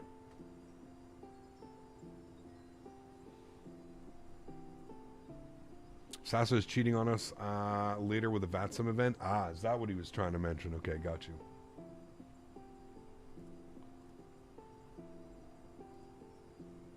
Cap, I'm going to need your ironing techniques for your shirt since we're requesting stuff. Boy, no ironing.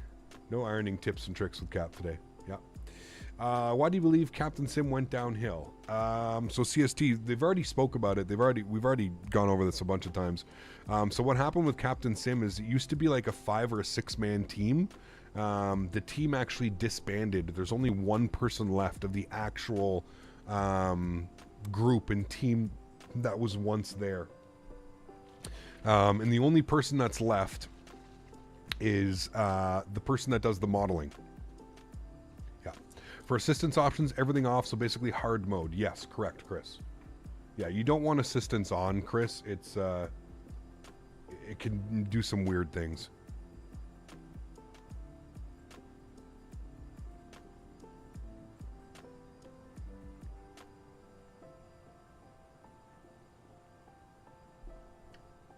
Air fryer, Joe B, come on now. I'm actually making some air fryer. I'm actually making some chicken drumsticks tonight in the air fryer, chat. Yes, we'll be good. Which long haul ops are you going to do in the Airsoft 330? I don't know yet, man. We'll have to wait for it to release. Captain, while you're at it, can you come over and do my dishes and vacuum for me too? I've got a pretty outfit and apron that you can wear. Ooh. Don't shave this time, it kinda ruins the mood. Hashtag fuzzy wuzzy ginger bear. Christ. Huge no floaties to you, my friend. As always. Thank you very much for support. Enjoy cleaning up the air fryer afterwards? No, Mats, I got these little silicone things. They're like these little silicone trays. They sit in there. Dude, the best $10 I've ever spent on Amazon. Comes with 3 of them. Yeah. Raw Dog is coaching soccer later today, then it's cocktails and medicine. Nice. In fact, I used to fly with assisted trim and the AI never trimmed the aircraft properly. Yeah, no. Turn all that off. Could someone show you a boneless chicken wing? What do you mean? A boneless chicken wing on a chicken? Yes. This man is out of control. Yes, he is. Yes, he is. Weather looks spicy. It's not too bad, I don't think. Unless things have changed drastically. Actually looked okay. Silicone, since you make trays, you can make boobs. Exactly. You got it. Air fryers are the best thing ever. Oh, dude, air fryer slaps. Winds are 110 at 6, 10-mile visibility, broken at 2,500, overcast at 2,900, 4 degrees, 3005. No snow yet. Definitely overcasty, though. It's going to be kind of interesting.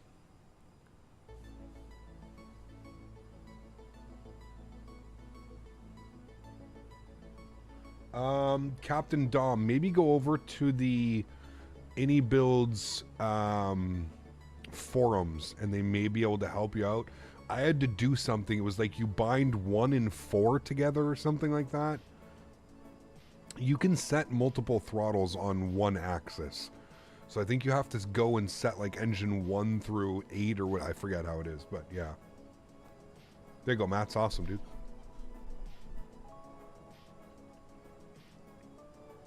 Trying to imagine an air fryer that slaps. All that hot grease must be painful. Yes, Daniel Barry. Gonna need a whole morning hygiene routine, eating schedule, diet, workout routine. Please send us on the Discord. Got you. I got you.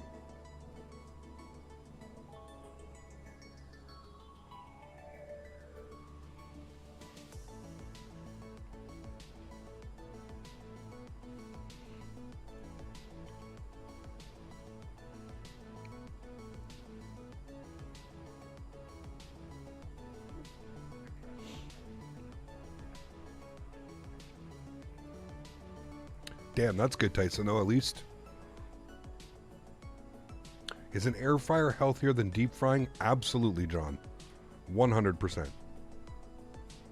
Correct. How do you arm the spoilers in the RJ? Right here.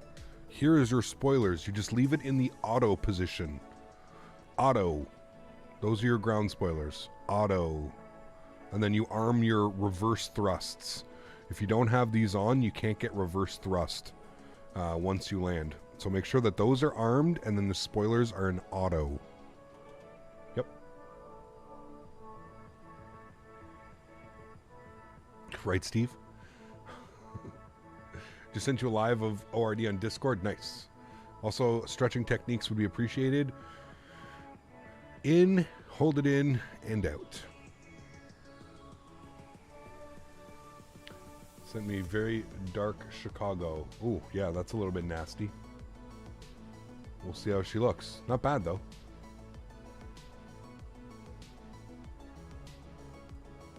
No city view today? Not under this blanket, that's for sure. Maybe on departure we'll get some.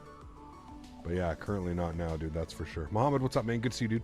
Sen's playing today? They are. They're playing Vancouver at 10 o'clock Eastern. Late night game for me tonight. What I love about the RJ, it always has like the same VREF speed, man. 141 knots. The VREF, it's so like standard. Inhale, exhale, just got an ounce in the mail. There you go. How long do you think until the PMDG's 777? Oh, probably 6 months, I would say. Somewhere in and around there. Captain Rick, my man, whoa. Celebrating 28 months. Appreciate you, my friend. Huge no floaties too, dude. Says, hey Cap, how are you doing? I'm doing well, man. Thanks so much. What time is it in Canada? Well, Canada is a very big country. I think we have 5 or 6 time zones where I live. I live in Eastern Standard Time Zone. It is almost 2 p.m. in the afternoon. It's really almost 2 p.m. Yeah, it is. Shit.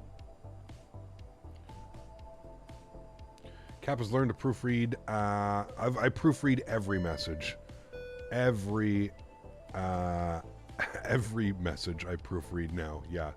Been caught a couple times. I already forgot the METAR. I think it was 3005. I think it was.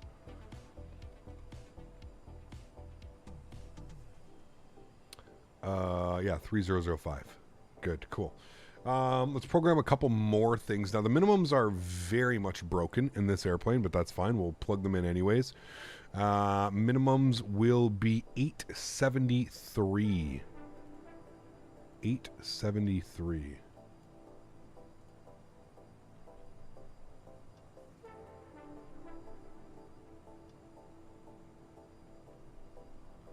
$873. So we'll put that to 870 for the minimums. There we go. 870 on the MDA. We've got that plugged in. It's probably going to say minimums 50 times on us, but that's fine. So can't change our clocks tonight. Tomorrow, Sunday. Sunday. All right. Speed's good at 290. We're continuing the descent. We're through 16,000 feet now. I feel like that's really high up for being... Well, I guess not. Because we've got to be at Coos for 8,000. Which is pretty crazy in my mind. Can we turn in before Coos? Is there anybody in front of us?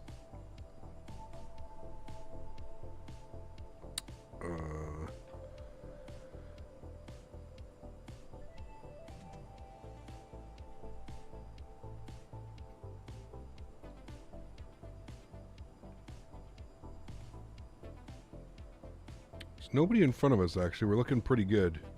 There's somebody on final. American Airlines on final. There's another American on final. So looking good. Okay. Should be good. We'll probably go in at, I don't know, Mule at 6. What strength is that vape you're token on? 87. 87. It's so good, dude. Gelato mint. 87.3% THC, 10.4% terpenes. Absolutely delicious. It's one of my favorites right now, man, from Tribal. Company called Tribal. They are fantastico.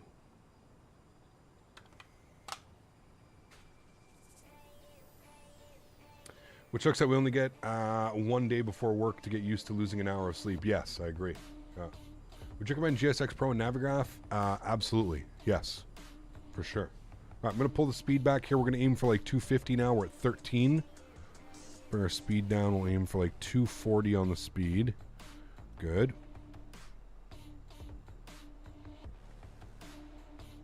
And we're actually going to go heading. I'm going to sync up our heading.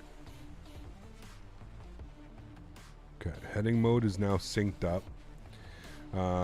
7,000, was it 6,000 at Mueller? 6,000 at Mule. I don't know if we can hit that, but once we flip this over, we're 1 mile from BAM. We're going to go over to heading select now. And then what we can do is we can come down here. Remember flying the RJ can do some weird things. We need to flip our nav source. So we're going to flip our nav source to localizer 1. We're 17 miles out now. Front course 093. So we've got that in localizer 1. So that's all plugged in. That's great. You can obviously see here we're well above glide slope. So what I'm going to do now is I'm going to go to vertical speed. And I'm going to, kick off VNav, go to vertical speed. Going to descend at about 1,800 feet per minute now. Engines are idle, so that should be good. And we'll get ourselves back on track.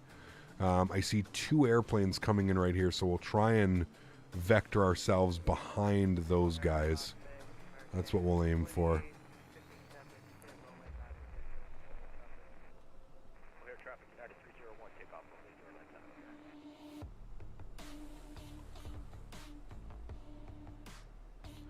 After you configure your Discord DM, I don't want a game crash or something happen when you open up the main settings tab, technically pausing the game.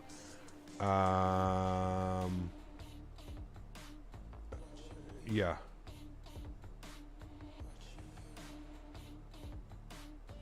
I don't know what my camera settings under general. I don't know. That's not going to give you anything, though. ECAP, just want to come here and say hi. Got a couple errands to run. We'll be back soon as I can. No worries, Captain. Love the New Zealand streams. Thanks, man. Glad you enjoyed them. Glad you enjoyed them. All right, chat. 90-degree left turn. We're at 274, so 184. Left turn 184. That should be good. Vector us around these guys. I'm going to slow our speed to like 210. In and around there. We'll try and hold 210 on the speed. We can shallow... Actually, let's keep it descending here.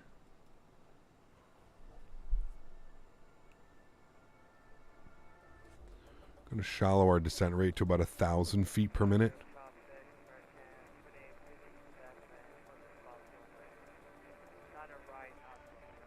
Worst comes to worst, we can always just log out if we end up conflicting with somebody. I'm looking at the map, and it looks like we should be okay, but who knows? We'll increase the speed here a little bit. Sounds can go up.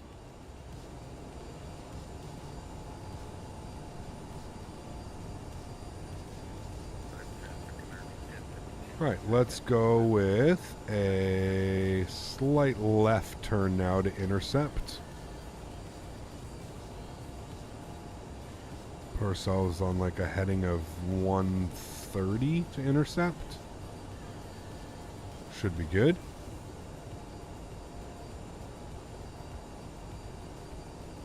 pretty sure we got behind everybody there, so shouldn't have any conflicting issues. Remember, chat, we're not going to do a replay of the first arrival, as we are going to be turning around. We're going back to Toronto, so keep that in mind. No turnaround. Or sorry, we are doing a turnaround, so no replay. Alright, we got to wait till localizer. Okay, localizer's alive. We can hit approach. It's good. It should grab localizer now. Wonderful. And then what I'm going to do is I'm going to shallow out the descent rate to about 500 feet per minute. And we should capture glide slope here as well. It should go glide slope green once it intercepts. Speed is good. We're holding like 210.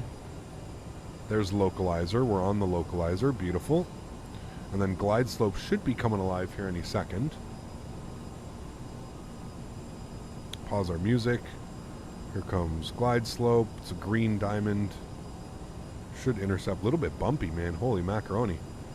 Just surfing on top of this cloud layer. This is why we want ILS, chat.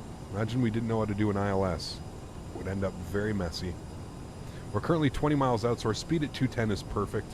Don't want to go too much slower than that. Had some 200 milligram edibles last night. I was way past cruise altitude. Yeah, no thanks, dude. That's not fun. That's not fun at all, man. That's approaching call the ambulance.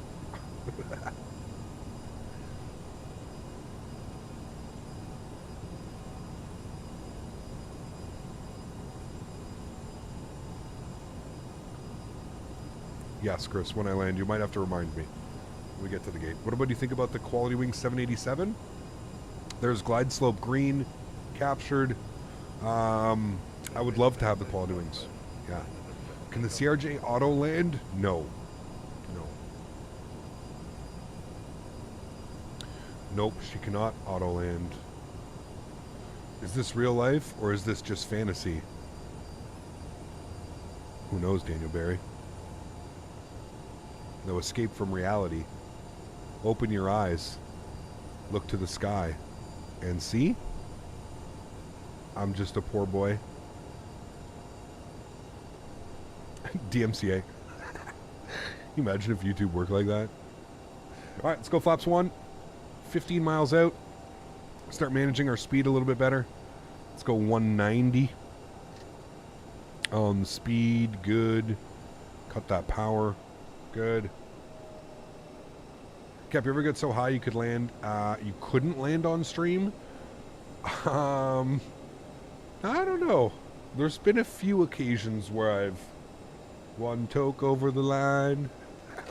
Are we just gonna sing songs today, chat? That's a great song right there too. One toke over the line. Whew. Slaps. Great tune.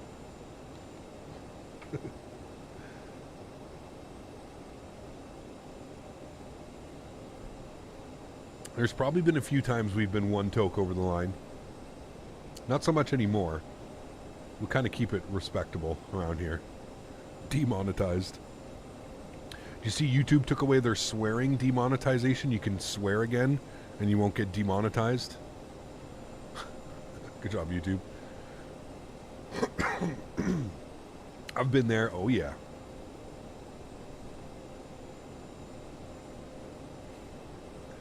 $10 miles out. Speed's perfect.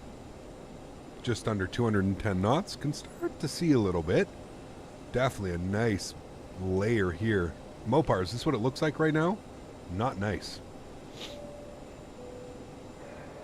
How does the descent? Looks bumpy? It is, yeah.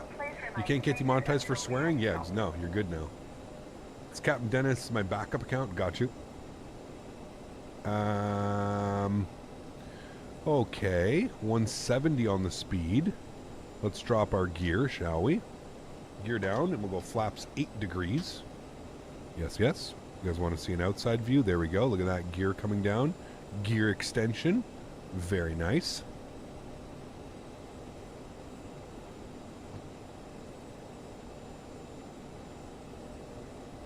There we have it. Beautiful. On, and on. And seatbelts. From auto to on. Good. Let's go.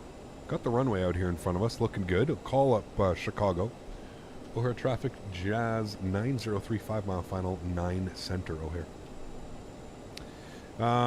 What was our approach speed today, chat? 141. Let's go ahead and set that speed. Good. 141. Let's go flaps down to 20 degrees.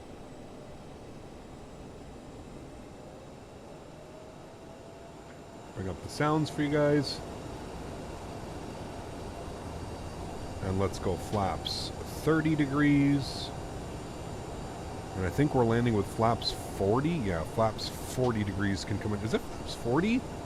45 degrees. That's right. It's pretty crazy. 45 degrees. Right, speed looks great.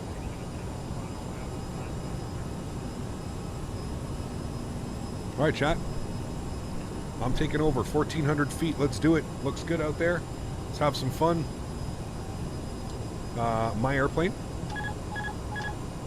Beautiful. All right, landing checklist. Gear down. 3 green. Flaps down in 45. No auto brake, so we're doing regular manual braking. Ground spoilers and reversers are armed. That wind is blowing right down the runway. Should be a nice arrival, chat. Let's maintain 2 white, 2 red all the way in. We're getting a little bit low on the slope. Pull up our nose here a little bit. Sounds are also going up. TSC, thank you very much, man. Appreciate you, dude. 7 months. Thank you very, very much for supporting the streams. Appreciate you, dude. Back 2 white, 2 red. Good. And we're vacating to the right, chat. Off this runway, vacating to the right.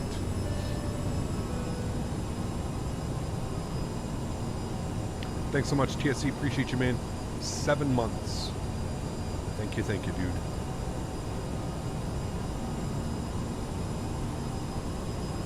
I will say, man, this jet feels really nice when it gets a little bit squirrely on me when I'm dealing with crosswinds.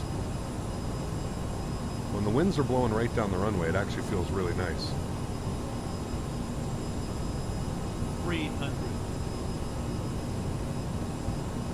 I don't know why it's showing 3 red. We're dead on the 200 localizer. Minimums. Continue. Hopefully it doesn't yell minimums 8 times at us. 100. 50. 40. 30. 20. 10. Reversers, nose down. Looks like a little hump in the runway we just hit. No problem. Hey Cat, been a hot minute since my last donation. WC, thanks, man. Appreciate you, dude. Reversers are out. We're manual braking. Ladies and gentlemen, welcome to Chicago. And we'll vacate here to the right.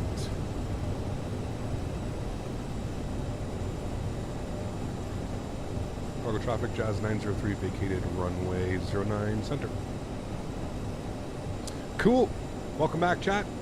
There was almost like a hump in the runway as soon as we touched down. You guys see that one? Some of the runways, man, I'm telling you. That was good, though. I'm happy with that one. Wasn't too floaty, actually touching down properly.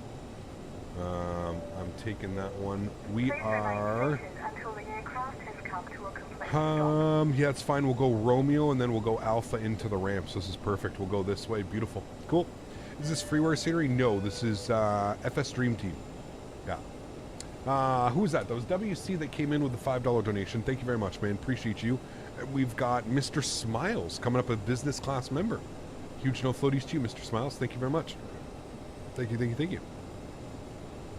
Default Ord? No, this is FS Dream Team. Wait.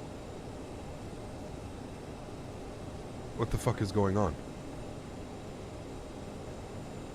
This is definitely... Chat, what happened here? What the hell is this? This is not FS Dream Team. Pardon? Community. KORD. We literally flew in here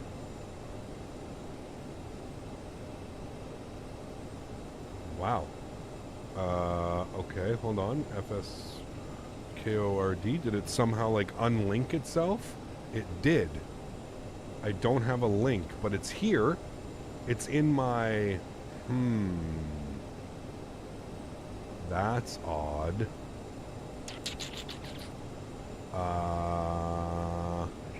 Okay, well, chat.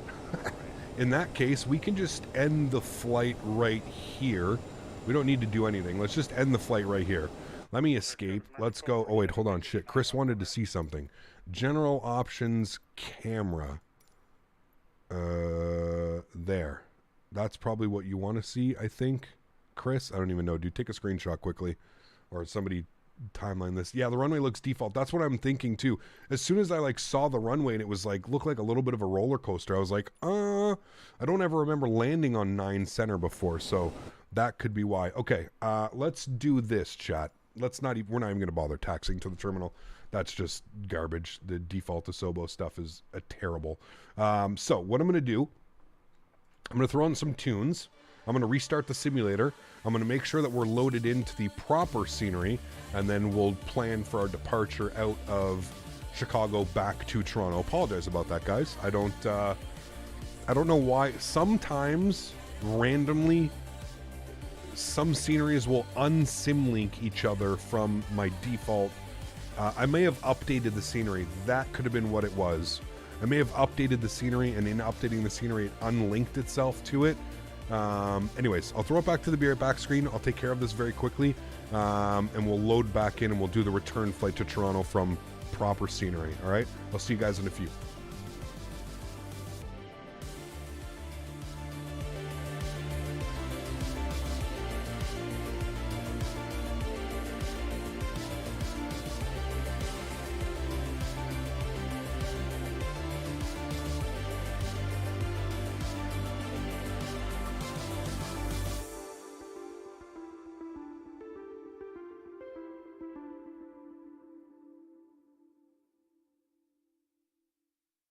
Mr. Smiles, thanks for donation, man. Appreciate you, dude.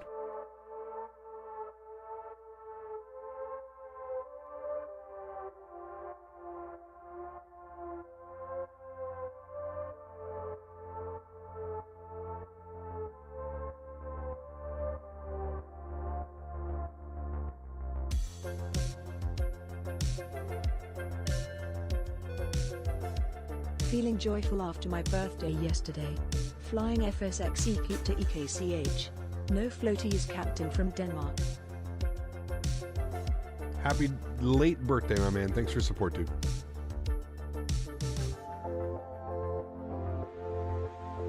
And chat, I shouldn't need to tell you why the scenery didn't load. Can we just get some blame dance in chat, please? He is the real reason the scenery did not load.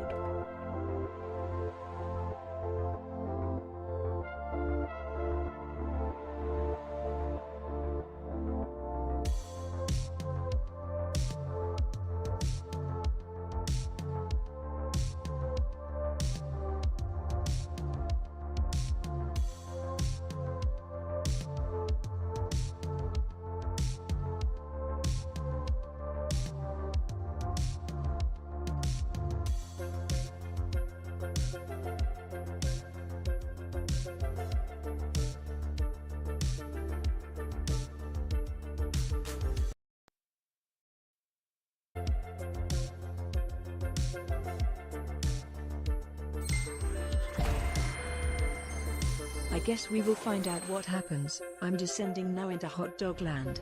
I don't have my scenery sim linked, just standard install. FedEx 666. I get to taxi about 20 miles down to Mopar Land to the south cargo ramp. C2A, thank you very much for donation as well, my friend. Appreciate you, dude. Thank you, thank you, thank you.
All these years, you've been mine.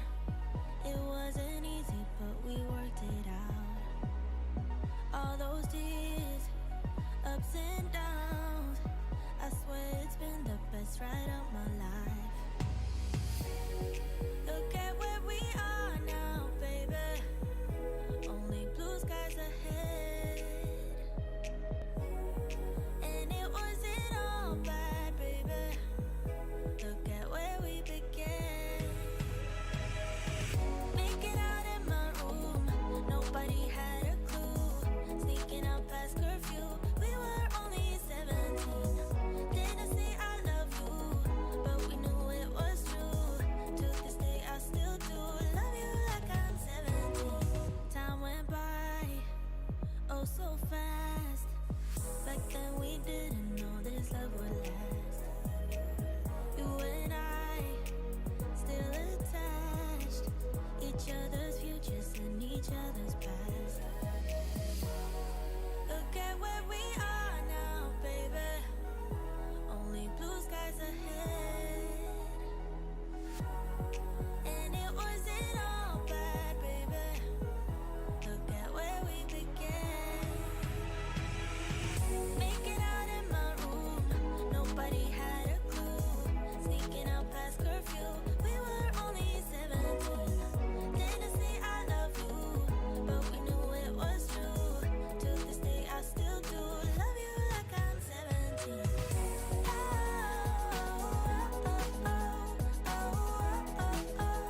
Alrighty, chat. We are back. Welcome. Let's pause the music. Let's get back into it. The aircraft is already loaded, so we're going to just jump in here. We're going to power through this. Going to get the airplane ready to rock and roll. Again, apologies. I was speaking to Bearded Yeti on the little intermission there, and he's actually figured out what's causing it. So apparently whenever you update GSX, it removes all of your sim links that you have. So my KORD, my KSDF, my Key West, all the sceneries that I own by FS Dream Team get unlinked every time you update GSX. So for those of you that keep your sceneries on other hard drives other than your community folder, keep that in mind. Weird that happens, because I was going to say we flew into here like maybe 3 weeks ago, a month ago, and we had no issues. So apparently every time you update GSX, you have to go in and re-sim link all of your sceneries. So now we know. So it wasn't on my end. It wasn't anything that I did. It was actually that it had disappeared. So thank you, Yeti, for figuring that out. That is awesome. Yeah, only the FS Dream Team series, because they make GSX, right, dog? FS Dream Team makes GSX. Anyways, it's a little bit weird, but I'm glad he figures that out. So good, cool. All right, let's jump inside the aircraft. Let's get this bad boy program ready to rock. Like I said, we're going to fly through this, all right, chat? So let's come down here. We're going to get our ground power cart up and available. Good. Let's go and get the battery master switch on. We'll get the ground power on. We'll continue the flows. We'll get our nav and logo lights on. Beautiful. Hydraulics can stay off for now. Everything else up here looks good. We'll open up the APU door. We'll get our recirc fans on. We'll go ahead and get the window heat to low and no smoking on our emergency exit. Beautiful. Cool. Let's come down here. Let's go to performance. We're going to go to 0 fuel weights. We'll plug in some numbers here very quickly. 0 fuel weight on the return flight, 31,583. 31,583. We'll go ahead and enter that in. Good. Pretty heavy, actually. Almost full load on the airplane today. And fuel, we need 4569. Hey, good. We'll plug that in. We'll go set payload and simulator. We'll hit that twice. Beautiful. Good. Got that in there. Wonderful. Let's come down here to the FMC. Let's go to the pause in it. We're going to sitting on the ground here at KORD. What we'll do is we'll actually come down here. We'll align and align. Good. That'll be done on that. Beautiful. We'll align those. We'll come over here. We'll get some brightness up on the panels. Good. All right. Back down here, we'll set KORD. Good. We're going to grab our FMS position. We'll set that into our IRS position. Good. We'll go to flight plan. Sitting on the ground here, KORD. And we're going over to CYYZ. Back to Toronto. Beautiful. Our alternate airport is my hometown of Ottawa, CYOW, in case we can't land in Toronto. That's good.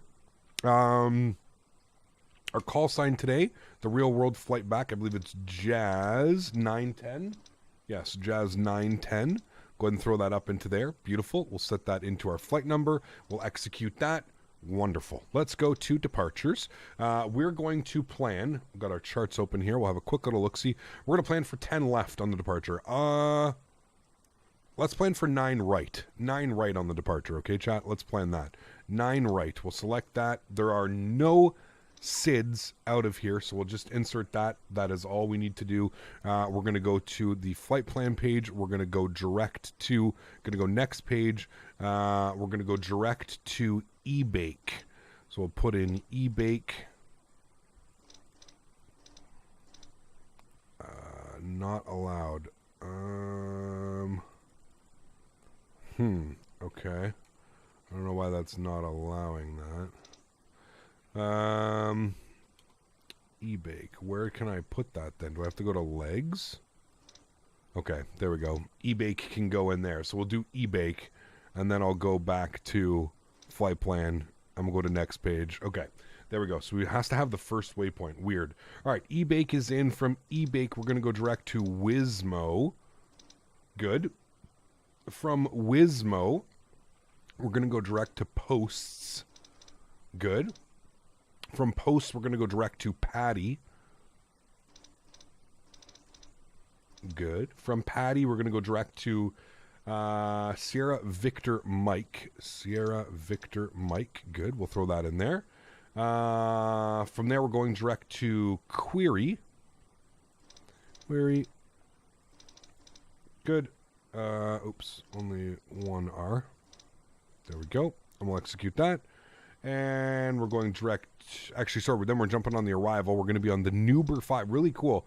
Never get to take this arrival. The only time I get this arrival is if we're coming in from Minneapolis or like Chicago. You'll get the Nuber 5 arrival. Nuber 5, we want it via query. There it is right there. Good. And we're going to plan for ILS 6 right via Lisod. And we'll go ahead and execute that. Beautiful. Cool. Let's go to our legs page now. We'll make sure we don't have any crazy discontinuities. There we go. Keep them coming. There we go. Beautiful. Look at that. All good. No discounts.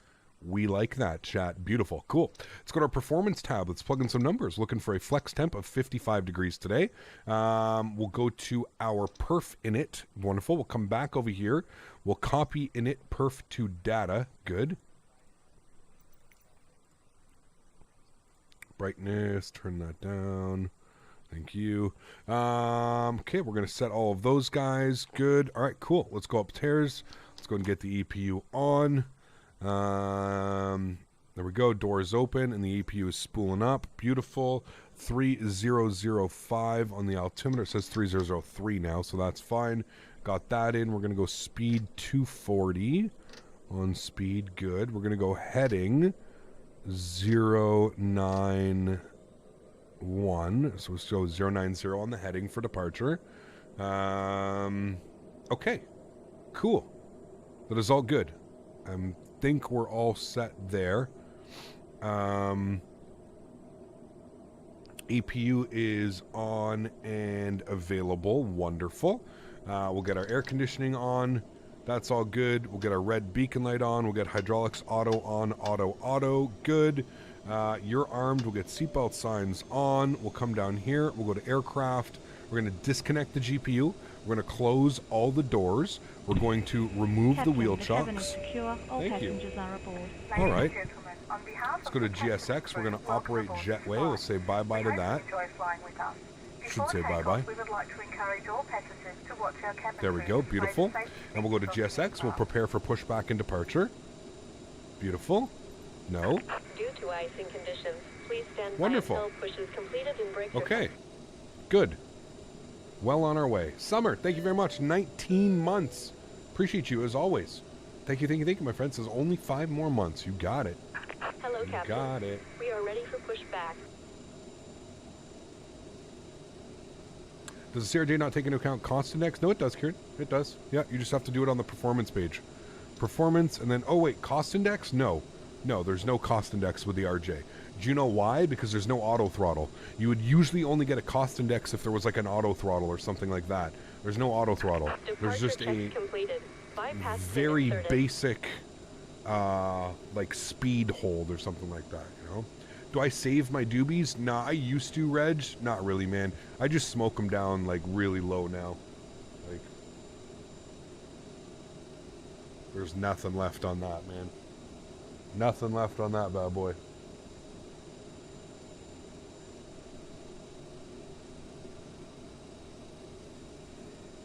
Locking gear. All right, perfect. Thank you.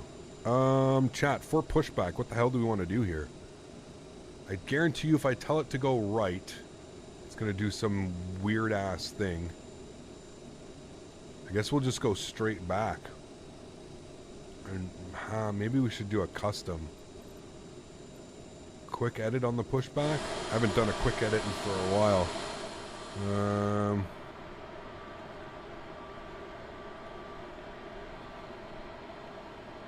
Get us to spin like that.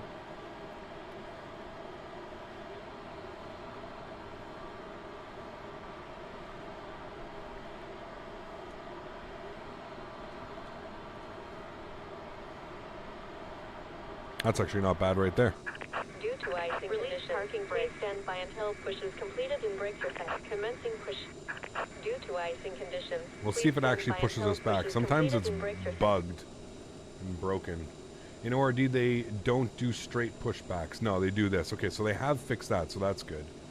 GSX loads the RJ super quickly. Yeah, it does, right, Og. It's like, yeah. Signs of the black market. I just loaded a bowl of dubs. Yes. Yeah, you need medical, man, over there. All right, let's go upstairs. Engine continuous relight is on. Boost pumps are on. Let's go ahead and spool up engine number 2. Beautiful. N2 percentage rising. Again, we're looking for about 21% before we introduce fuel. Oh, he's getting pushed back too. Boingy, boingy. Nice.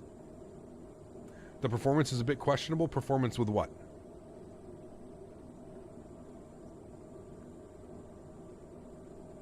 Yeah, Rydog, I've noticed that too at some airports. It's a little bit weird. Does some weird things. All right, let's introduce fuel. We'll set the park brake. Cockpit to ground. We have a good engine start. The scenery performance? I get good performance, man. I mean, for the most part, we're over 40 FPS and we're on VATSIM at an airport of this size and this quality. I would say that's actually great performance, to be honest with you. We fly into smaller airports that give us barely, like, for example, we flew into, what was that airport last week? Christchurch. We flew into Christchurch, which is about a quarter of the size of this airport, and we were getting 31 FPS. I would say that the scenery is actually really well done. WestJet just took over or bought Sunwing. Is it finalized, or are they still talking about it? All right, let's go ahead and fire up engine number 1. N2 percentage rising. Just pulled the trigger on the TCA yoke. It's all the lowest price, the 16th. Get them while they're hot. Oh man, you're gonna enjoy it, Ben. It's absolutely wonderful, dude.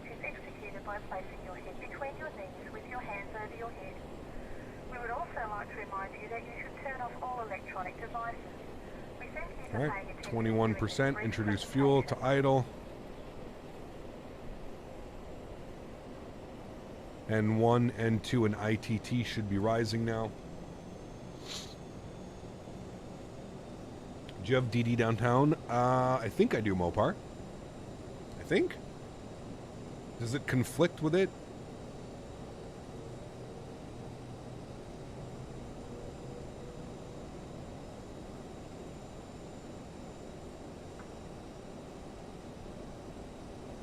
I remember, like, in the X-Plane days, you couldn't use one of the sceneries because it conflicted with the other scenery, and yeah. All right, looks like we've got 2 good engines. Wonderful. Let's go upstairs. Let's get our continuous relight off. EPU goes off. Windshield heat high. Probe heat on. Brightness up. Good. Everything is set there. Taxi lights on. Flaps. 8 degrees. Major frame drops with running. Maybe I'm not running it then. Or maybe that's why we're getting like that weird drop sometimes going back to this view. I don't know. Could be. Trim value 7.2. 7.2.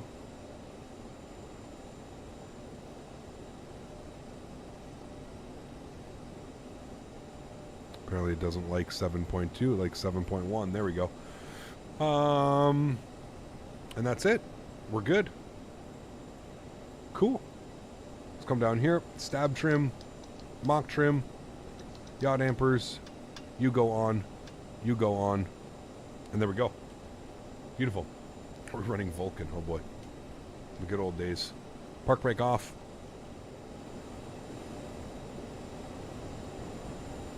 And I think we can get around this Air Canada if we taxi this way. We're going over to 9 right. Ideally, I could just come out here and go Juliet all the way. Juliet to Gulf. He's not moving yet, though, so we'll wait for him. He did move a second ago. He should be ready to go. Can you see an outside view of the airport real quick? Sure.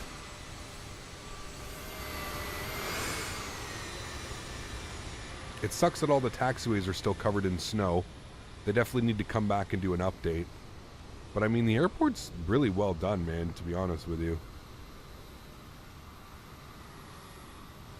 Like, for getting this type of performance, it's, you know, trains.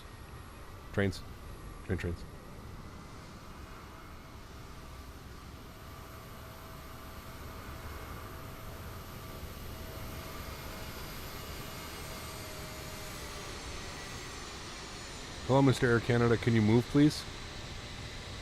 You should have waited till we push back if you were going to take this long to start up and get ready. Common VATSIM courtesy, please, guys. Just remember that. It's not a who can push the fastest. If you're going to be sitting here for 5 minutes while I'm sitting here ready to go, you should have maybe let me go first and then push back. ORD IRL sometimes uses 4 runways, and due to sound pollution, I think every airport's only allowed, maybe, I don't know. It's weird.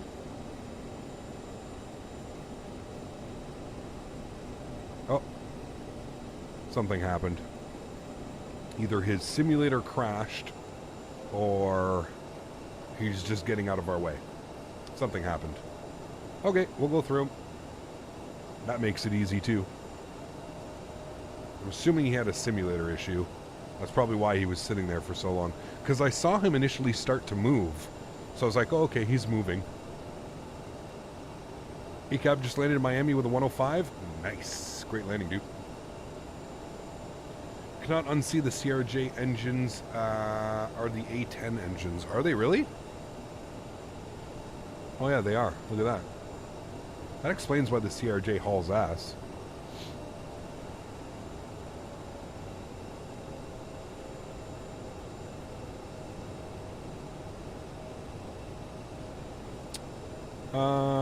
Alright, Alpha 8. Wait, can we just go left here to Alpha 9? Yeah, let's take Alpha 9. And then all the way, we got 2 arrivals coming in here on this side. Let's go Alpha 9 to Juliet. Alpha 9, Kilo 3 to Juliet. There at the A10 shares the engines with the E145. Oh, really? There you go. I did not know. Can we get the more you know banner going across the screen? The more you know. Alright, we want Juliet, chat.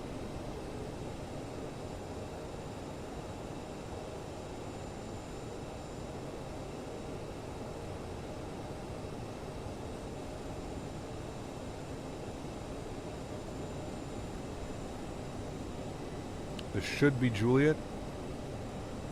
This is Tango. Okay, this is Tango.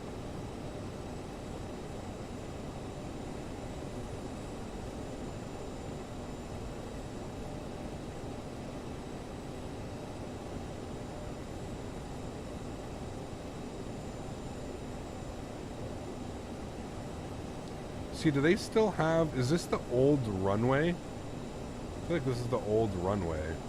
But here's Juliet. We go down Juliet the entire way. Isn't this the old runway that they turned into a taxiway? Pardon me, because it's even got like all the touchdown markings.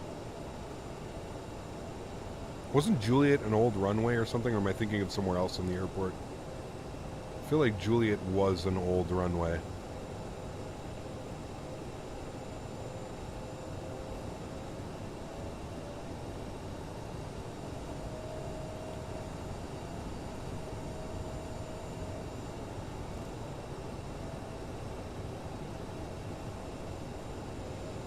Sexy airplane, chat. Sexy airplane. Look at the sky too right now too. It's so like ominous.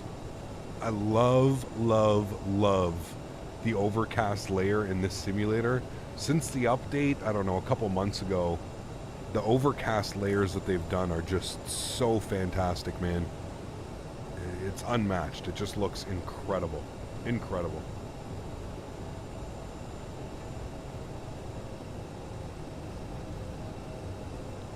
Alright, we're going all the way down here. We're going to follow Juliet. It's going to make a left turn. We're going to go Juliet and then Gulf for the departure. Excuse me.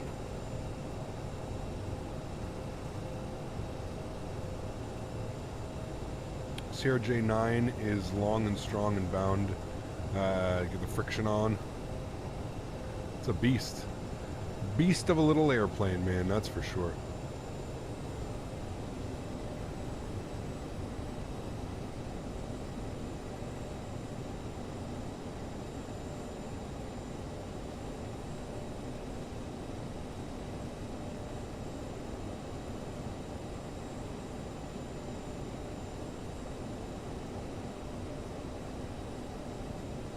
Oh, we're going all the way down here now. We'll make not this right, not this one, but the third right. That's what we'll do. Sir Mix? Mix hasn't been here in a while. Just curious, with track hour, is it necessary to have it so far out? I have seen some with it closer to the cheek. You can. For me, though, because my microphone gets into the way. So, yeah, I'm pretty sure you can have it. You could have it probably, like, right down beside you, like that, in a sense, right? I think. I don't know. Let's try. But I think, actually, no, you're right. Yeah, I probably could wear it like that. Probably look less silly now, don't I? Good call, actually. I always had it because my microphone used to get into the way, so I always used to have it, like, I used to have to have it up above my microphone. But I guess, because now I'm running maybe at a higher sensitivity, I don't have to have it so, look so silly. Good call. Thank you. Do you know that the CRJ-900 is longer than the 319? Is it really?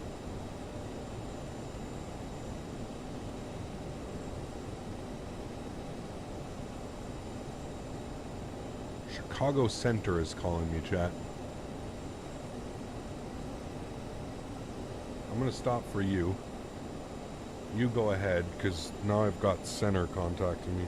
So yeah, this is where it may become a problem looking down at shit like this. Alright, hold on. Center's calling me. Center just logged on. Is this... Why is the radio stack not working now? 12035. My radio stack's not working, chat. Well, it is working, but it's not lighting up. Wait, how did we do that again? What was it that turned it on? Was it home screen? Chat, what button was it that turned on my... No. No. Page up. Okay, it's still not turning on, but... Alright. The avionics keybind. Yeah, it's still not turning on. I think it's just bugged out like it does sometimes. Sometimes when you start the simulator, it bugs it out, so... Alright, 12035. That's going to be Chicago. PDC 5632. 5632. Alright, there we go. Cool. Spad? Ugh. Les, in case you haven't noticed, I am nowhere near inclined enough to be doing all of that shit, man. I'm not smart enough to be doing all this spad. I'm going to be calling you up every second day. Les, I broke this. I need help, please.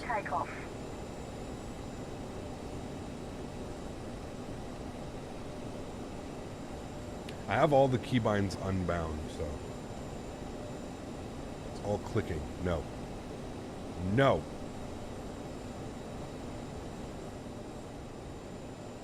Yeah, probably is. Alright. Did you use an add-on for the weather? No. Default weather, man. Yeah. Chicago Center, good afternoon. Jazz 910. We just got our PDC. We're out here short of 9 right on Victor Victor.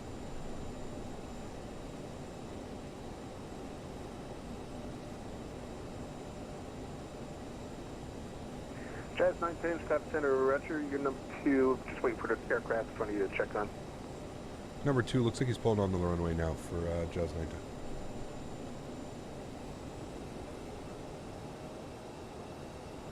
Barbecue and solve it all in a few hours. Oh, he's crossing the runway.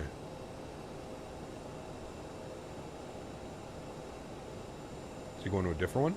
FYI, CRJ-900 is 119 feet. The 319 is 111 feet. 705, radar contact lost. Wow. That's crazy. Alright, RMU. Go to takeoff mode. Good.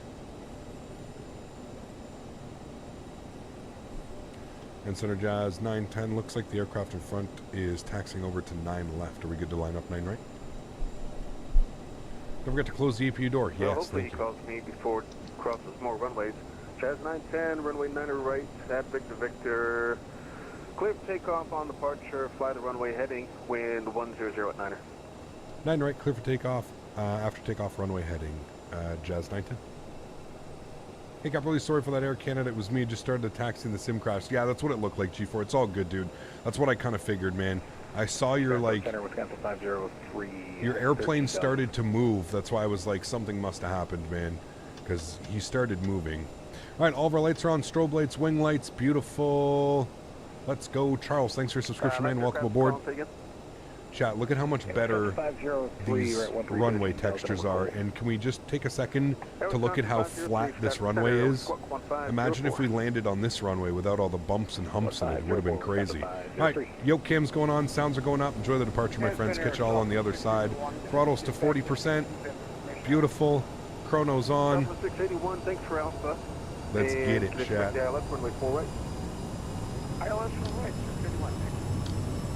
Toga, let's go. Takeoff power set. Airspeed's alive.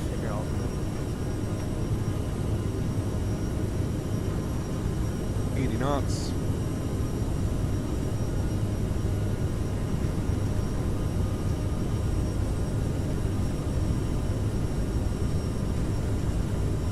V1 rotate.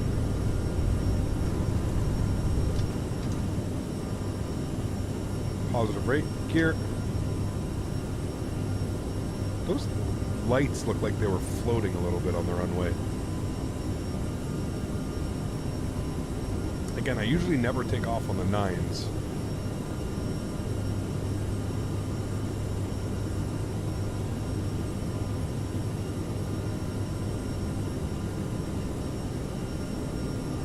Chicago Jazz 910, 1800. Jazz 910, Chicago Center, radar contact, climb and maintain 15,000, proceed direct E-bake. 15,000 direct E-bake, Jazz 910, thanks. American 810, 15,000, chat. Good, 15,000 is in, wonderful. All right, let's come down here to the FMC. We're going to go direct, E-bake, execute. Let's go nav track, beautiful. Let's go speed track. Wonderful. Bump our speed to 240. Good. Let's go flaps 1.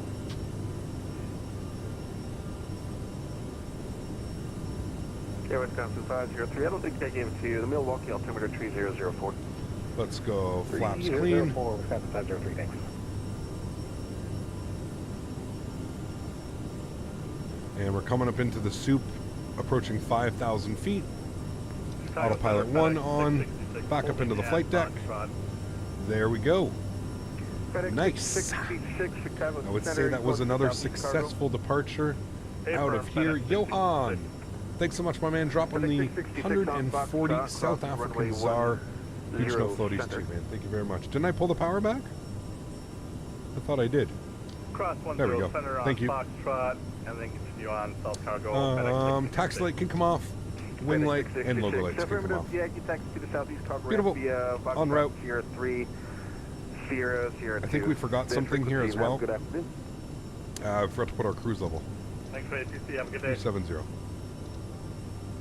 And execute. And legs. Beautiful. There she goes. Air arrivals information, Victor, current wind 090 at 10, altimeter 29er. And there we have it, chat. Breaking out 6,700 feet. Expect the ILS runway 10 center. Expect 10 center, 2678. American 1823, let me know when you've got Victor. You expect the ILS runway 9 left. We got Victor and expect the runway 9 left, American 1823. Where can you get the flex number for the day? That you just have to make that up, Al. Use something between like 45 and 65. I usually go 50 or 55. That's usually the number that I look for. 50 or 55. Jazz 910, climb and maintain flight level 370, resume normal speed. 370 normal speed, Jazz. 910, thanks. Alright, 370. 370, good. And then normal speed, we can plug in 290 knots. That's going to be our climb speed today. 290 till Mach 7.5, and then we'll switch over to Mach hold. There's 10,000 feet. Landing lights, seatbelts, we're going to leave those on for now. It's still a little bit bumpy out there. Do you have an eye tracker on your head, or is it a tracker? This is a head tracker. Yes, called Track IR. Track IR. Steel, what's up, man? Good to see you, dude.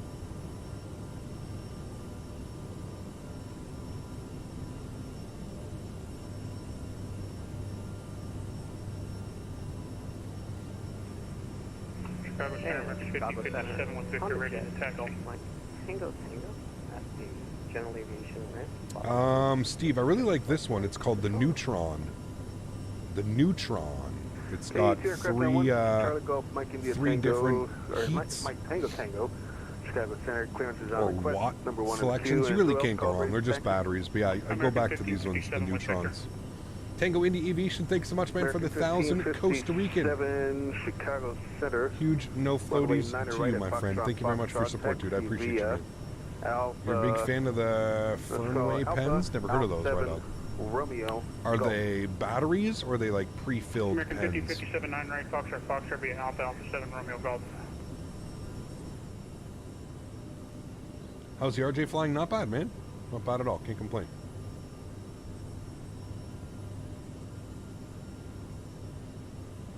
Thanks so much, Johan. Thanks so much, Tango Indy Aviation. Appreciate you guys very, very much. Thanks for the support. Turn right heading 070 to batteries to screw the cartridge in. There you go. Yeah.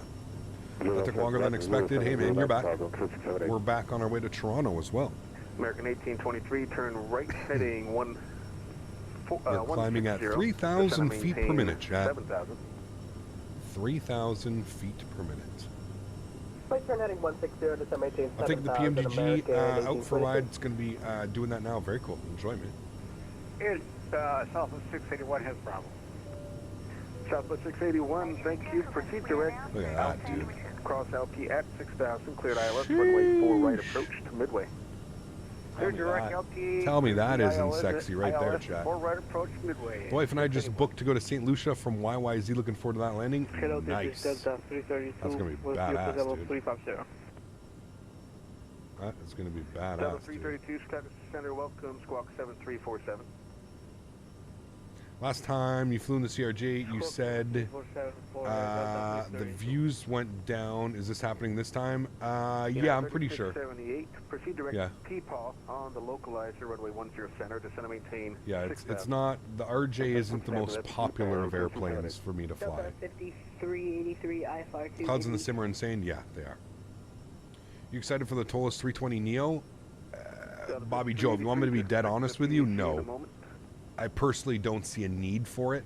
If I want to go fly a 320 Neo, I have a free version that I can go fly in the A32NX. So, am I excited for a $90 A320 Neo? No, not at all. I'm actually not excited whatsoever. Yeah. I think because it's a little hard to fly, that's why many people are not too interested. I mean, it's very hands-on.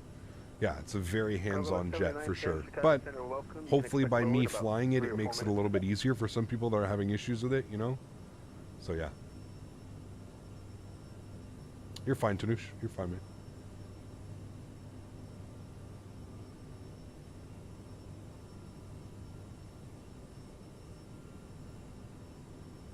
VAS airplane toolbox. There you go.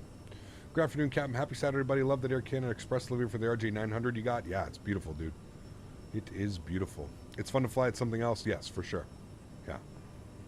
The CRJ is an amazing plane. My brother said it's not bad at all once you get the hang of it. It's very true. Yeah. CRJ was my first high-fidelity airplane in the sim. Very nice. Yeah. $90 seems expensive for a 320 Neo. It does, Bobby. Yeah. Way too expensive, man. Especially because you're only getting like an You're only getting an A320 Neo. You're not even getting a CEO. You're not getting anything. I don't know, man. $90 for one variant of a jet just seems seems a little bit much, in my opinion. You don't have to agree with me. This is just my opinion.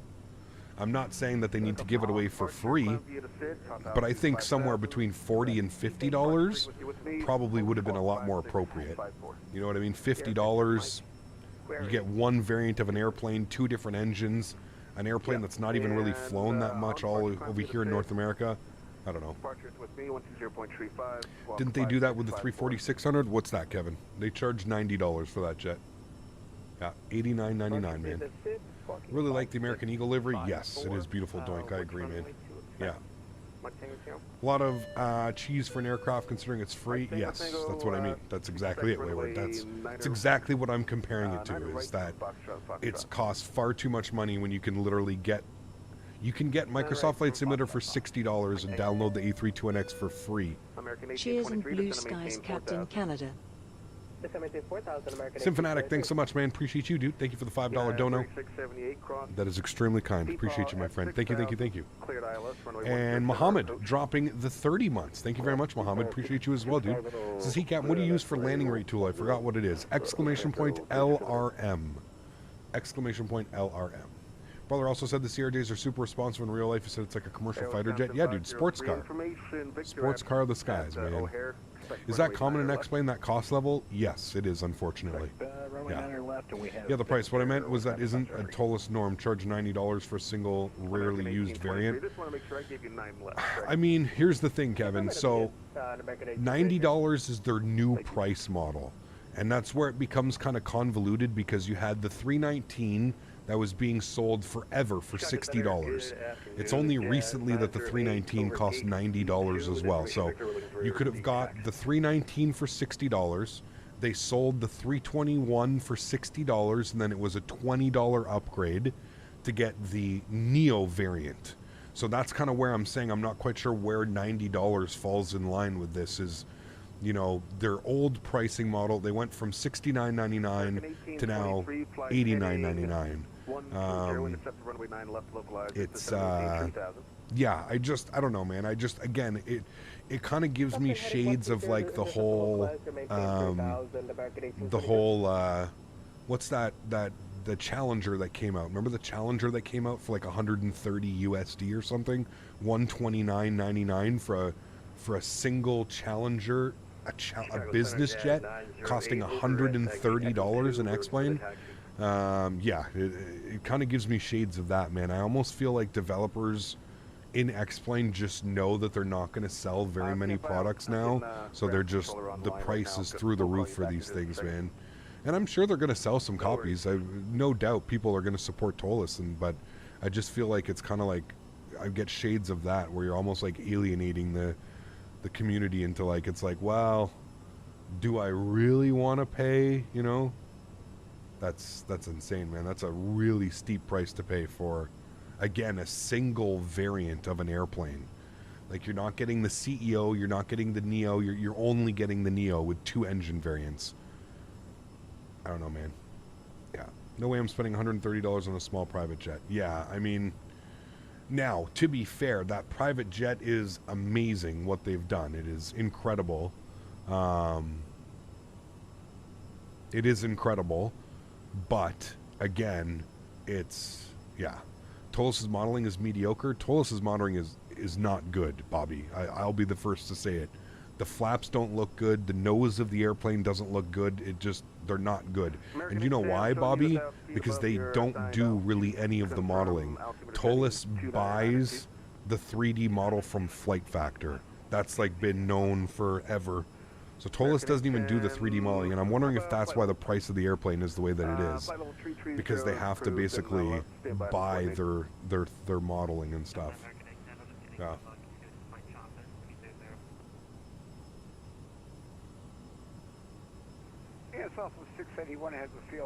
Captain, I'm registered for Flight Sim X1, purchased airfare yesterday. Are you going? If so, I hope to see you there along with my Sim fans.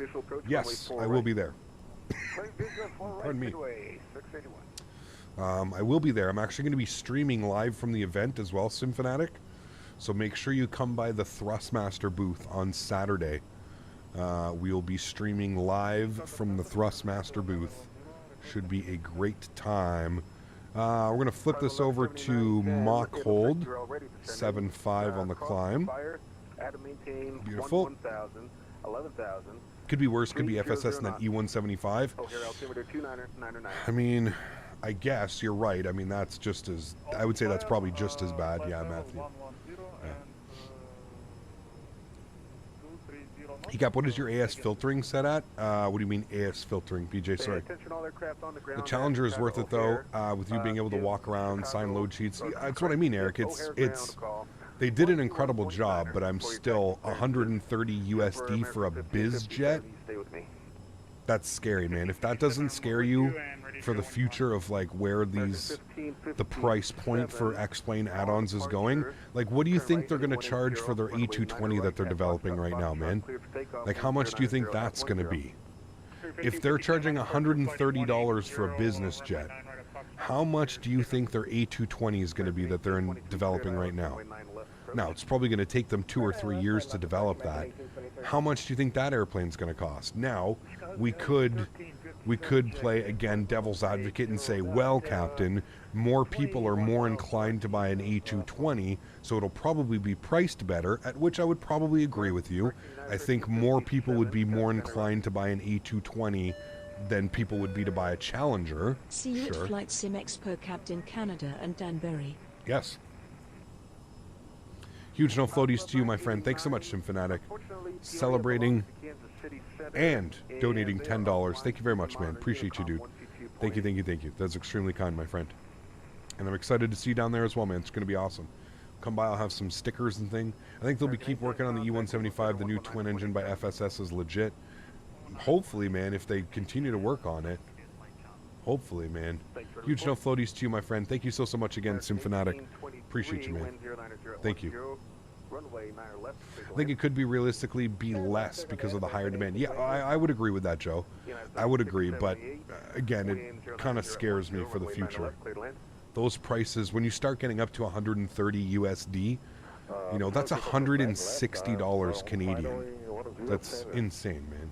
Insane. 3678, sorry, I'm still waking up here. United 3678, wind 090 at 10, runway 10 center, clear to land. Clear to land, 10 center, that's 3678, thank you very much. Southwest 681, wind 080 at 12, runway 4 right, clear to land. Copy the winds, clear to land, 4 right, midway. Okay, interesting. Air Wisconsin 503, descend to maintain 7,000. Descend to maintain 7,000, Wisconsin 503.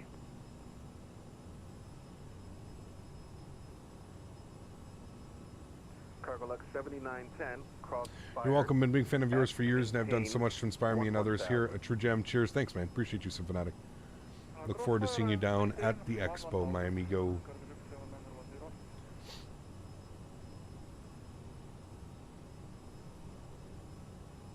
Center American 5057's with you, climbing out of 2,200 via the SID. American 1557, Chicago departure, radar contact, climb and maintain 15,000. We're going to be doing a landing challenge as well. So if you're going to be at the expo and you want to come on stream and you want to say hi to everybody, we're going to be doing a landing challenge. So you're going to come and land an airplane in front of everybody. It's always nerve-wracking. Always fun to see everybody having fun with that. Chat, this flight took 57 minutes the other day. 57 minutes.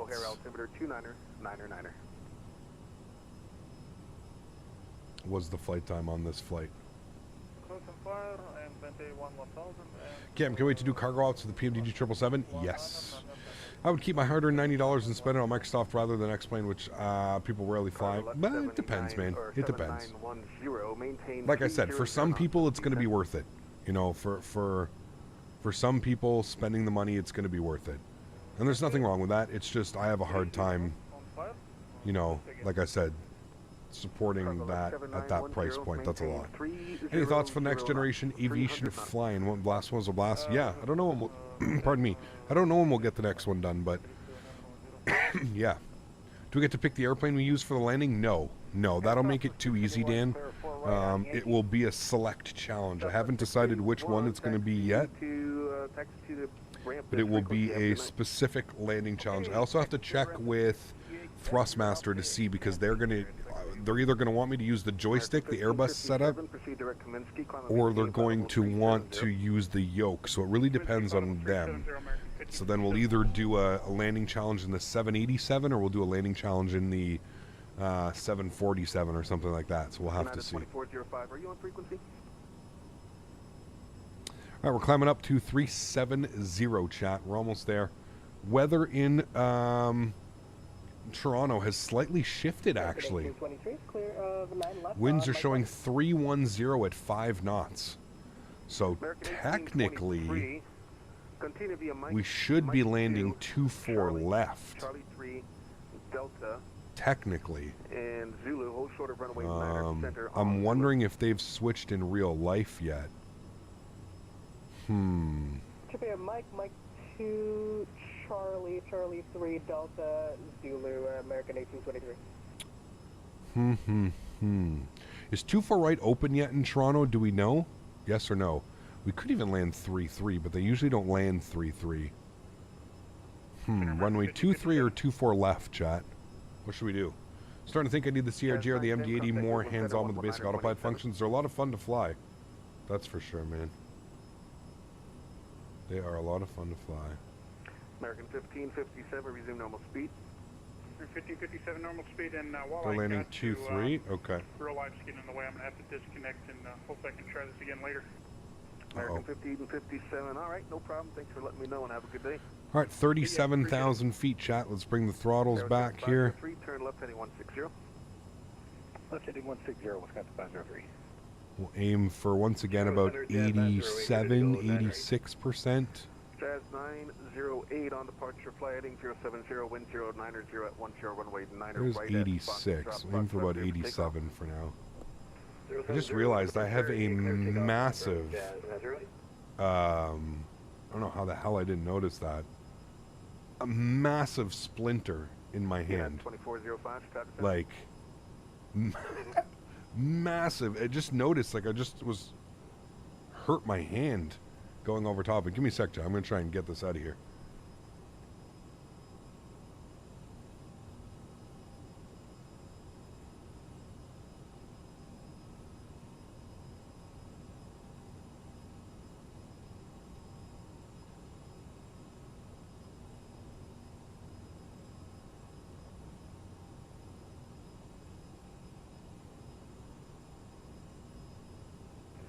Chicago Center, Gulf Link, Tango, Foxtrot, holding short of 9 Charlie. All right, we got it. Got it. Fingernail clippers. Oh, dude, this thing was huge, dude. I literally just pushed on the end of where it was in, and it just popped right out. Massive chunk of wood. Must have been, I did hay last night. It's probably from doing hay. Dr. Canada, yeah, exactly. How are we for speed? Speed's good. We're going to bring this back. We'll go 86.5% N1. Keep it right around there. Check out the center, Jazz 908 through 1,600. There we go. Jazz 908, Chicago Center, radar contact, climb and maintain Cool. 5,000, proceed direct. Cough gloves, cough. Usually I do have gloves, yeah. I don't know why I didn't have them on last night. Can't remember. Apparently the MiG-2 is coming to the 330 in the next X-Plane update. So you know what's funny, TSC? It's not even gonna be a 330 MiG-2. It's still the default 737 FMC that's like designed to look like a 330 MiG-2 and work like a 330 MiG-2. So it's still very like it's not a proper MiG-2 whatsoever. It's, you'll see, man. You'll see when it comes out. It's, yeah.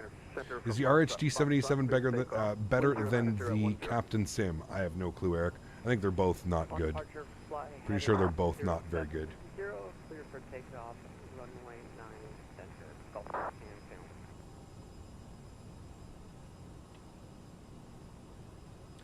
The RDH is better, but not by much? Okay. Yeah, I've heard pretty shitty things about both. Chat, what's our ground speed? Requesting auto cockpit for 20 minutes. We're doing Mach 7.8, ground speed's 508. Nice. Affirmative. Nice, nice. Okay. I can't really do that. If you need to go that long, for now, we need to figure out disconnect and reconnect when you can come back. where. Take into like 15 minutes or minimum 12. It's just to like get some dinner then come back. They're still landing Cleveland Center's online, 6s. and I don't want to send him a Nordo aircraft. They're still so I landing recommend 5 and disconnecting 6 reconnecting right in once you're able to Toronto. come back. I guess we're going to keep it then, chat. We're going to keep it. Can I do like 10 minutes? That's it. Still only like a 90-degree.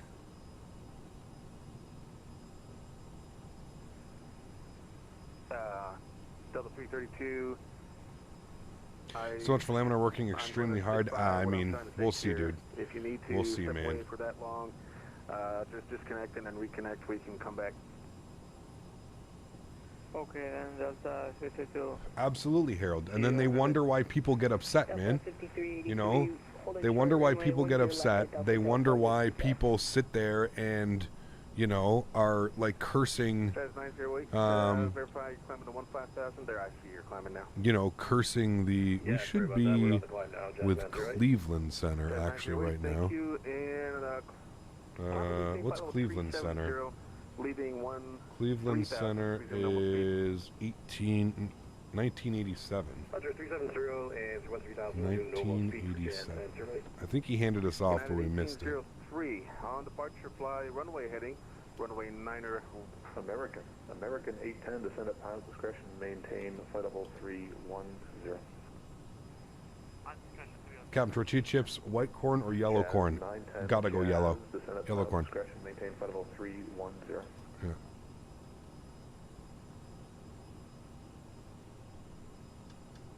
So is that for Jazz 910?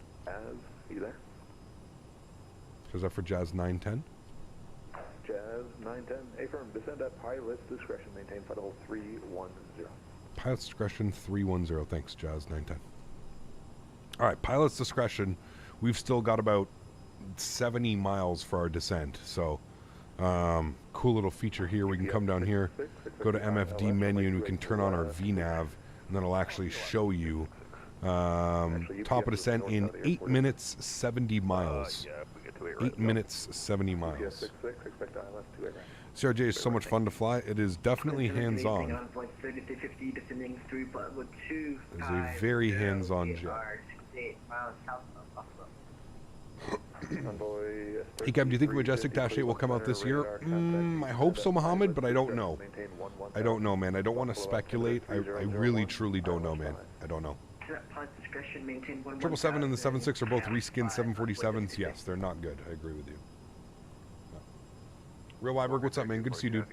How's the performance in the plane? Performance is great. The airplane flies, I mean, performance-wise, it's great. Visuals, the way it flies, it's a little bit different. But it's good. I enjoy it. What's the best way to descend in the RJ? Usually you'd use vertical speed. You'd use like the banana. Huggins, thank you very much for support, my friend. Gifting a membership to the channel. Huge no floaties to you. Thank you, thank you, thank you. Are you excited for the Aerosoft 330? Yes, absolutely. Absolutely, man.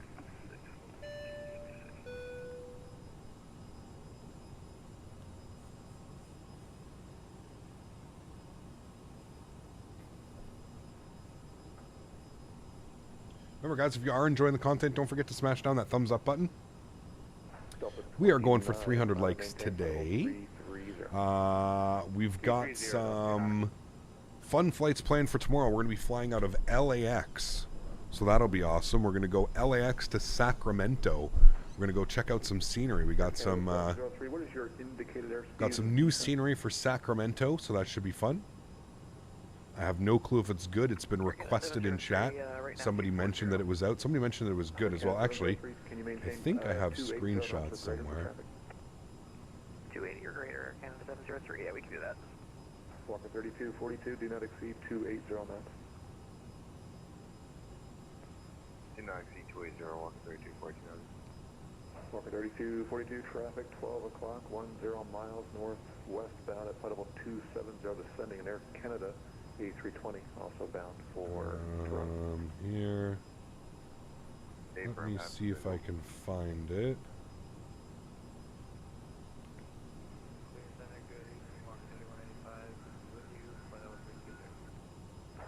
3185, Cleveland Center, roger.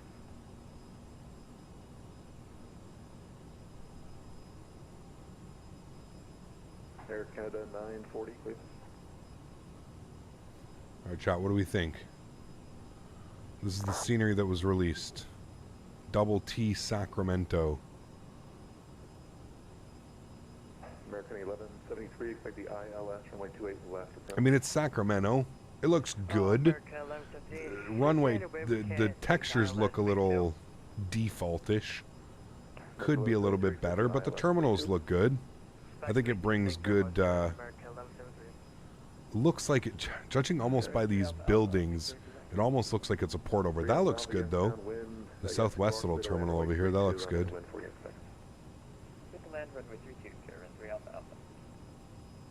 I think it'll be a fun little airport to fly into. It's Sacramento. I mean, the approach is beautiful.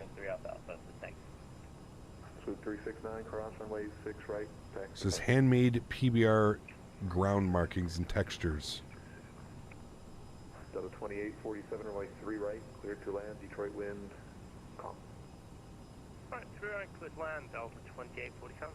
Apparently, people are saying that it should be freeware. Chicago Center 120.35. Well, over to Chicago 120. We shall see. Great day, United 645. It's not flight Tampa level, but it's good. Yeah.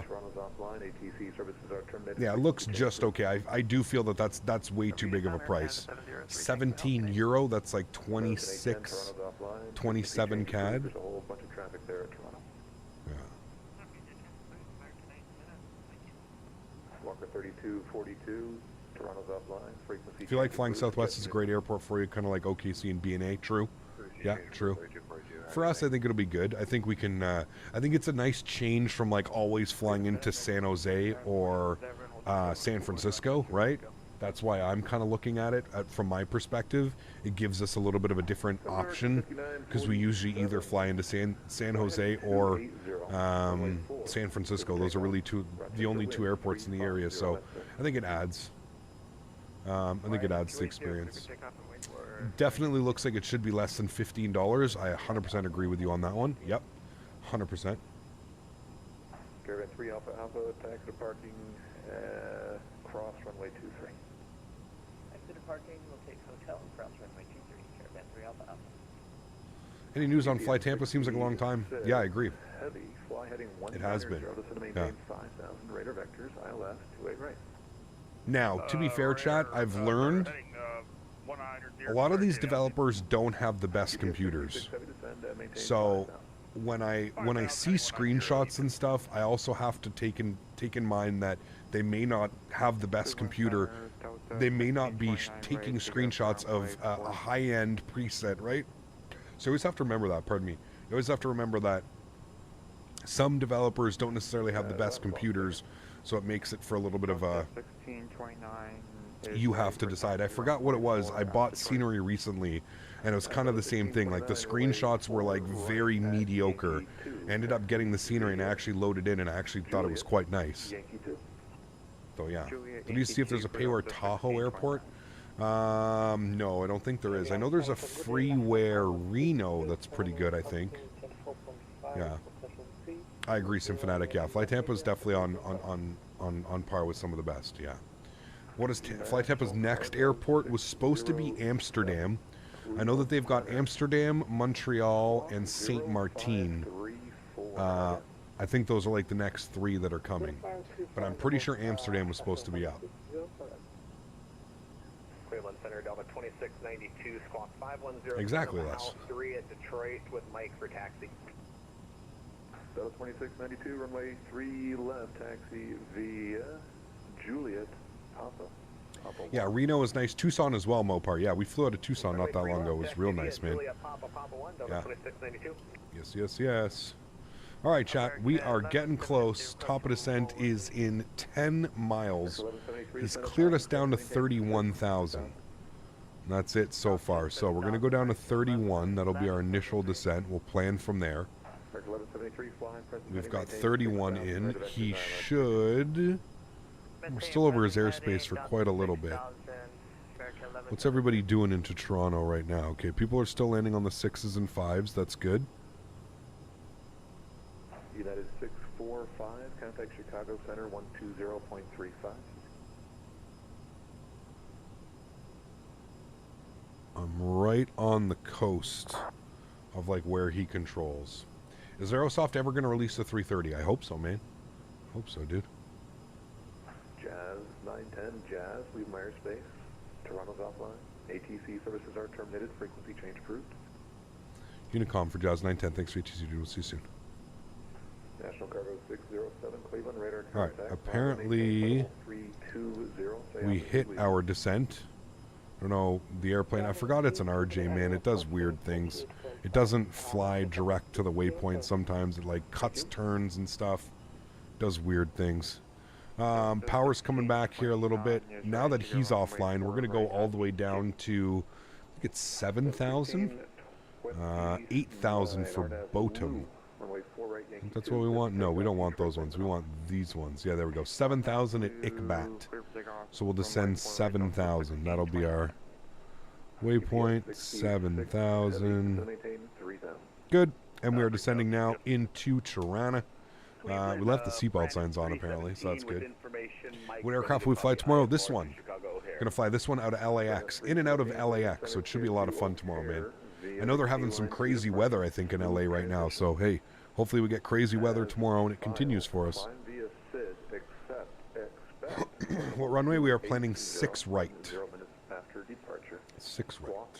I believe the 330 is part of Aerosoft's 5-year plan. The 5-year retirement plan.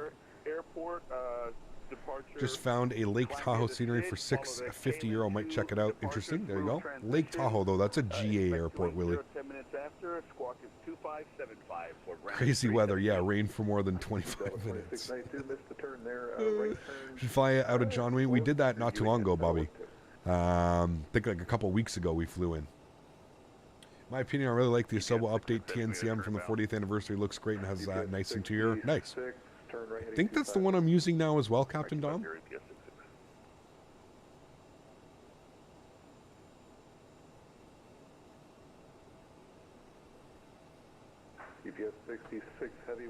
What's the MD-11? Rotate MD-11 for X-Plane? They've already released it. I think they've had some patches as well to address some issues with X-Plane 12. Right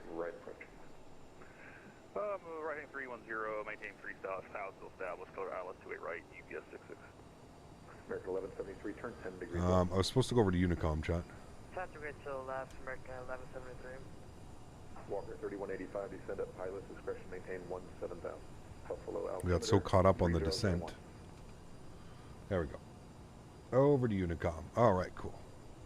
Can't wait for this plane to be on Xbox. It's going to be so much fun to learn. Yes, this one's coming to Xbox. I would assume this is probably going to be one of the first ones going to Xbox, to be honest with you.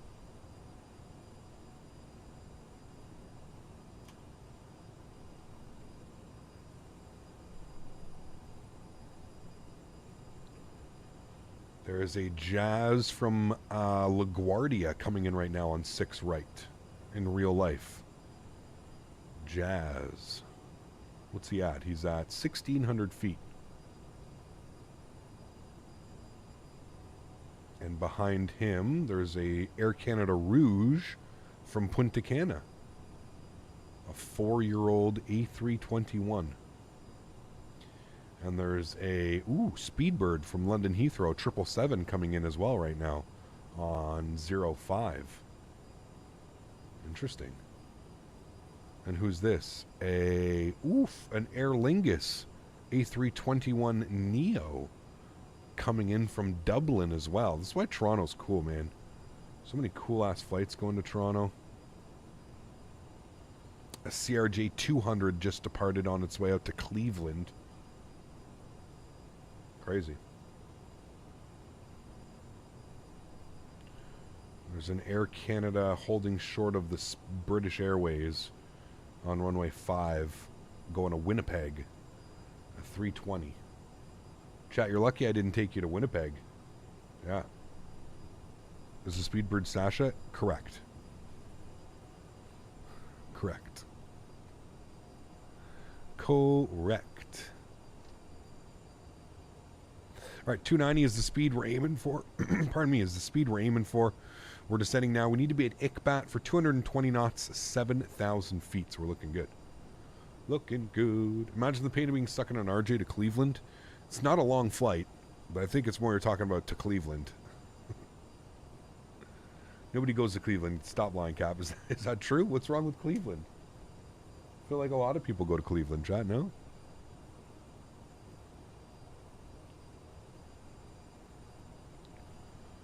That's it. Back to Winnipeg. Exactly. Shamrock will be resuming their service, the IDW, to KNDL, albeit in the 321. There you go. Make sure to get the barbecue in Texas for the expo. Bobby. We're going... Bobby, check this place out. Go Google or throw into YouTube the Pit Room. The Pit Room Houston. Look at the reviews. Look at the menu. Look at the food. I am going to destroy that restaurant.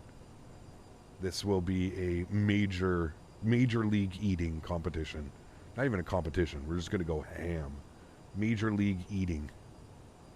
Hello from friends, Captain Cheese and Wine, as usual. Albapino.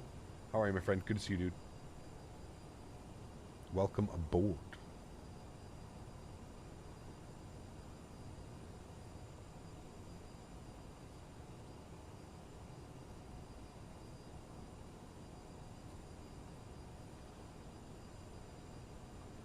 The restaurant food will destroy Captain Canada's... Jesus, Daniel. Simmer down now. I don't think so.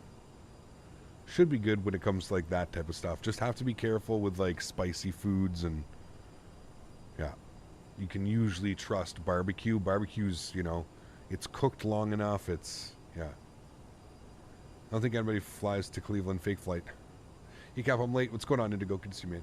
Cleveland is like the uncool parts of Florida without the toothless hot women and none of the hilarity. Got you. Okay. I got you. Cleveland had a lot of sports teams.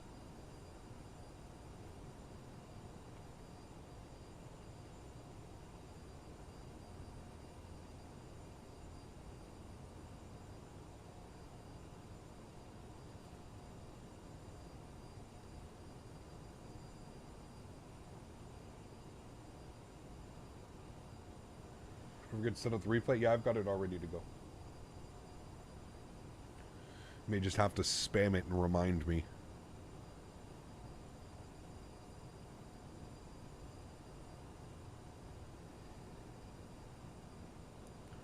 Speed's good. We're a little bit quick. We can pull the power back just a tad.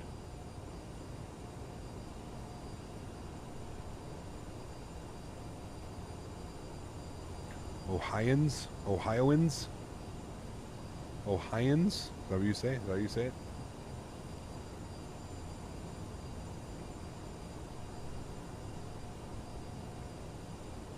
More importantly, Dan, I think I'm looking forward to Whataburger.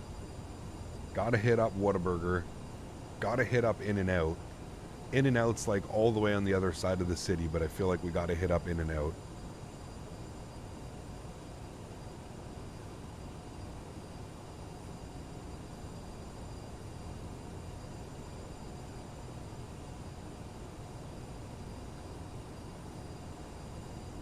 The Heart of Rock and Roll's in Cleveland. There you go. Drew Carey. Remember the Drew Carey show? Great show growing up. He got my head out for now, not feeling well, so I have an early flight, early night. I'll catch you tomorrow. Sounds good, Captain UK. Hope you're feeling better tomorrow, man. Going to Hotlanta from Honolulu, expected to be on the ground by 11:30 p.m. Sheesh. In the sim or real life? That's a long flight, dude. Honolulu to Atlanta. What's that, like 8, 8.5, 9? Guaranteed we've got more meal stops planned than meals at this point. No, not true at all. Not true at all, Dan. Always, you can skip breakfast. Who needs breakfast? Breakfast is a waste, Dan. I think we can all agree. Like, you want to have breakfast, we'll stop at Walmart and get some bananas. Bananas and oranges. Like, you want to have breakfast, have a banana.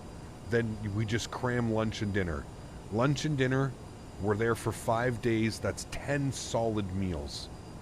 10 solid meals. There's no way we have 10 solid meals planned. Whataburger, Chick-fil-A, In-N-Out, Sonic, the Pit Room. That's only 5. That's half of our meals. Where else do you want to go? No, breakfast breakfast is not a waste, but that's what you have, like fruit. Have a very light breakfast. Very light breakfast at like 10 a.m., you know? And that way you're hungry for lunch by like noon, 1 p.m., have a nice lunch, and then go out for dinner 6, 7 o'clock at night. You know what I mean? What's the worst landing you've had in Microsoft? I don't know, probably like a 500 or 600 foot per minute.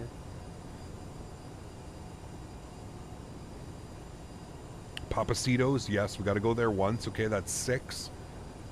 That's 6. Sonic has been, yeah, Bobby, we're only going to Sonic for the for the cherry limeade slush. I don't even want to eat the food at Sonic. I just want the cherry limeade slush. That's all I want.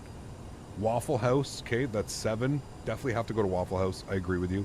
That's 7, and we're still struggling. And we've still got 3 more places that we need to go to. And even if we take Sonic off that list, done. Fast food and barbecue every day for lunch? No, it's not what we said. Not it. Prepared to gain 20 pounds? I wouldn't say 20 pounds.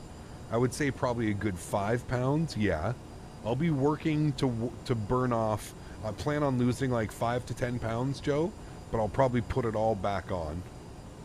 Yeah, that's why we're going to Papacitos. Yeah. And then we have Sunday night. We're going for a nice dinner on Sunday. We're going to Fogo de Chao. Chat, does everybody know Fogo? Going to Fogo on Sunday night. So if you're going to be at the expo, make sure you save room for Fogo on Sunday night. Fogo de Chao. We won't be struggling with the Thrustmaster making meal suggestions too. Exactly. Yeah. Is there a cheesecake factory in Texas? In Houston? Cheesecake Factory is usually a pretty good place. Not the best meals, but it's okay. Does the trick. Picnic at the Astrodrome. I can make a version of the old Dome Dogs. Is that place still up? Altimeter 3002, chat. 3002, good. We're planning for the ILS runway 5. Do I have that in there? I don't yet. YYZ. Approach 6 right. Pin that. Good. Let's get frequencies. 11195. 11195. Good. And minimums, we're going to go 738. 738. So we're going to flip it to MDA. We're then going to push in. And then we're going to go 740. MDA 740. Good. And that's good. We're set. Cool. We're coming up on 10,000 feet. We'll cut the power. We'll bring our speed back 240 initially. Actually, we got to go right to 220. So we'll bring the speed back to 220. Cheesecake Factory, okay. No room for steak chipotle? We'll see. Probably not. Eddie vs. Prime, seafood is great. Yeah, definitely seafood one night. Have to be careful, though. There's a couple people coming with us that are very allergic to seafood. So seafood may have to be on a night that everybody wants to, like, do different things. You know, so we'll have to keep that in mind as well. Can the CRJ fly a good RNAV approach? I tried it once and messed it up. I don't know how it is with RNAV. You probably have to manage the altitude and speeds. I don't know how it would be on an RNAV, to be honest with you. I really don't know. I usually only fly ILS approaches. Actually, no, we flew an RNAV. The RNAVs are fine. Yeah, it can do RNAVs. As long as you've got the coupled VNAV selected, it can do an RNAV because it'll just descend via the VNAV. I flew an RNAV into Ottawa on one of my practice flights. Yeah. What do you do to usually put the throttle for cruise? You're constantly... Look for about 86% N1. 86 to like 85. In between there. 85.5, 86, 86.5, somewhere around there. There's got to be a great steakhouse in Houston, I would think. Yeah, Fogo de Chao, Lost Sheep. Fogo de Chao, man. If you've never heard of Fogo de Chao, it's this all-you-can-eat Brazilian steakhouse. They literally cook the steak like nothing. It's just steak and sea salt on an open charcoal grill. And they cook the steak and they bring it to you table side and they cut off big chunks. They have it like on this big skewer, like 4 or 5 steaks together. And they just cut it off in huge chunks and give it to you. And they just walk around the entire time. Bro, it's... If you've never been to a Fogo de Chao, I highly suggest you try it. Like for a birthday or a certain dinner, an anniversary dinner or something like that. Dude, it's on a whole different level, man. It is on a whole different level. Not to mention that, they also have a salad bar that is just out of this world.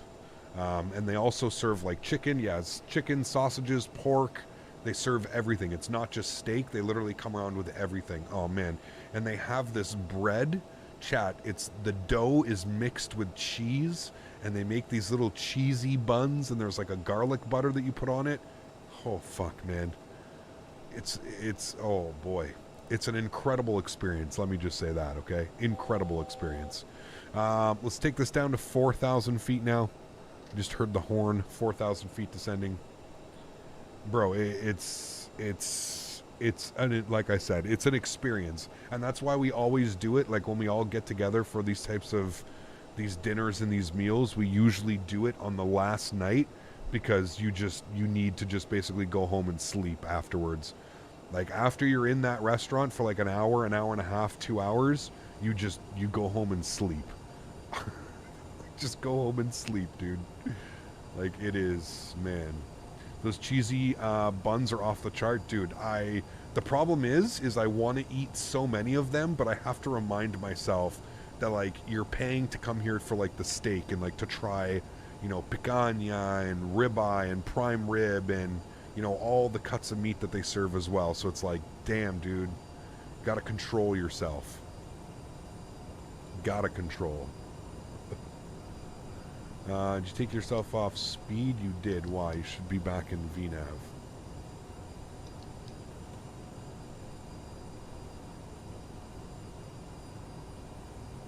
Okay, VNAV doesn't seem to like that, so that's fine. We are going to descend vertical speed then. We'll go vertical speed and we'll go 1,000 feet per minute. We'll descend to 4,000 feet. Sometimes the VNAV gets a little bit wonky, chat, and you just have to turn it off. And just go vertical speed from there. Also, from this heading, we're going to want to intercept localizer. So from this heading, we're going to go on heading select right now. We're going to flip our nav source to localizer 1. It hasn't captured it yet. We're still a little bit too far out. But once we get a little bit closer, we should see the localizer cue itself in. And again, we'll just confirm the frequencies 11195, 11195, and 057 on the front course. I don't think I can set the front course until there's a thing. I guess I can actually. 057 would be like right about there. Something like that. Oh, Krispy Kreme. Yeah, but those are all like, that's snack, Dan. You can't call that a meal. Like, what am I going to do? Go to Krispy Kreme to get a meal? No. I go to Krispy Kreme to get 6 donuts to crush later alone in my hotel room while no one's watching. That's what you do, right? You just put all 6 donuts together and eat it all. That's what you do. That's what you do, man. That's not a meal. In tears, exactly, crying. 6 rookie numbers. Well, I was going to say a dozen. I was going to say a dozen, Joe, but I feel like a dozen is slightly too much. Oh, man. All right, 057 on the front course is what we're looking for. It's picked up the localizer, so we're looking good there. We'll wait for that needle to come alive before we end up making our turn. Should be coming alive here very shortly, and then we'll hit our approach button.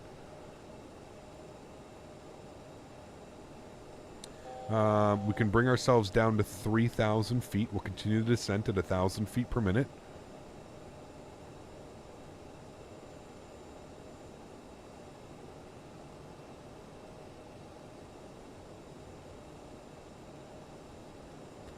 I'm going to arm our approach.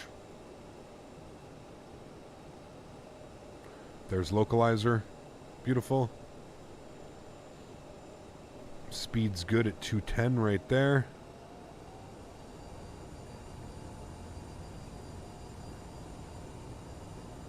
And we're just waiting for glide slope. Need to be 3,000 or above at Lobco. Charts, 3,000. Where are we? We're at Lisod for 3,000. Where are we? We're at Lisod's right there, and we're approaching 3,000. There we go. So, the new blueberry donut at Tim's is addicting. Ooh, they have a new one? I haven't been to Timmy's in a while, man, to be honest with you. Timmy's went downhill. I know you work for them, but like, yeah. Timmy's used to be good, man. Since it got bought out by Burger King and all that shit, it's not the same, man. Cries in old Tim Hortons. Remember when they used to make their donuts in-house? Those were the days, man. Those were the days of Tim Hortons. When that shit was made fresh, in-store every morning. It's a blueberry glazed donut. Yeah, a lot of people don't like working at Tim's. It's a very fast-paced and hard environment for people. Yeah, definitely. It's non-stop, dude. In and out, in and out, in and out. $2 coffees. Let's go. Yeah. All right, 141 on the approach speed. That should be no surprise there. We were just talking about how it always seems to be 141. Let's go flaps position 1 degrees, please. Yeah, the morning rush, the evening rush. Yeah. It's nuts, man. Absolutely nuts. All right, we're on localizer. Waiting for glide slope.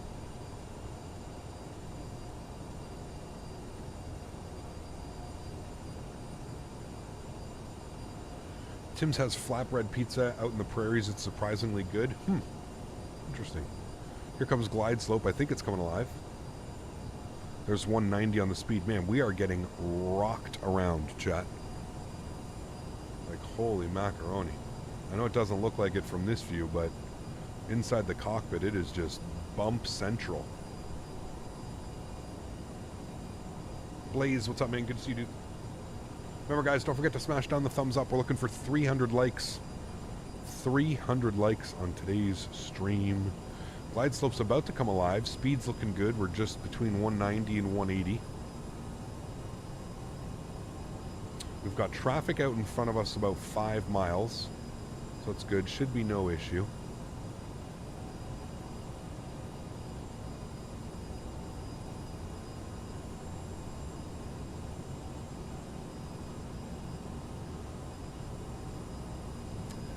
No ATC.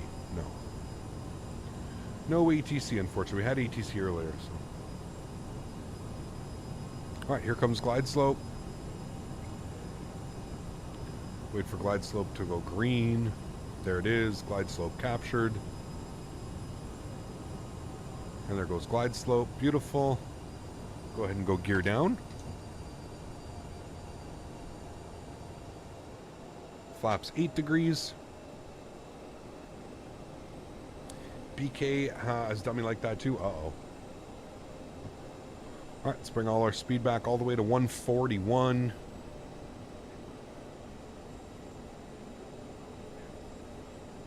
Let's go flaps 20 degrees.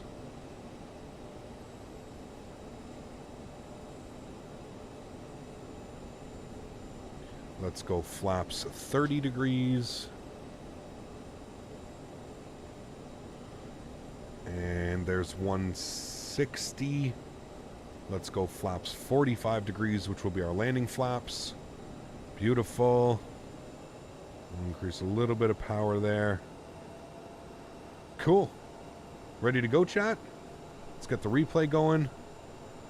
On and recording. Good. Replay is recording, chat. There's our speed. Wonderful. All right. Joystick cam's going on. Enjoy the arrival, guys. Catch you down on the ground. Sounds are going up. And my airplane. 1,000 feet. Perfect. What a time to take over. Looking good. Let's do it.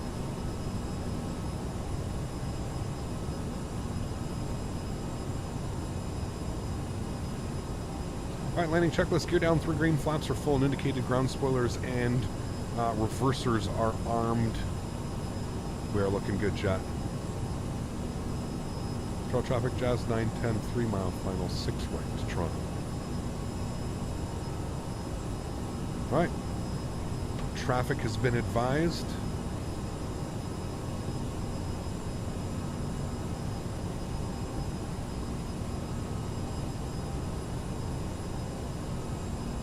Vacating to the left. One able. Again, we're dead on Pappies. Sorry, Pappies are showing 3 red, 1 white, but we're dead on our glide slope. So I'm just going to go with glide slope, chat, because 300. Again, now it's showing 4 red, but we're perfect. Like, this looks completely normal. I think the Pappies are a little bit weird here. 200. I'm going to go with glide slope. Continue. That wind, though, holy. 100. 50. 40. 30. 20. 10. Oh, that was good, chat. Nose down gently. That was good. Reversers deployed. That was our best one yet. Decelerating. 70 knots. Onto the brakes. Vacate to the left. Ladies and gentlemen, welcome down to Toronto. Sweet. That felt good. I felt good, chat. That was the first one that actually legitimately felt good. It's a little bit floaty. It's the RJ, man. Load up this airplane and try and land it. You'll see exactly what I'm fighting right now as well. She is floaty. Floaty. Beautiful. Wonderful. Welcome, welcome, my friends. Smash down that thumbs up for that one, guys.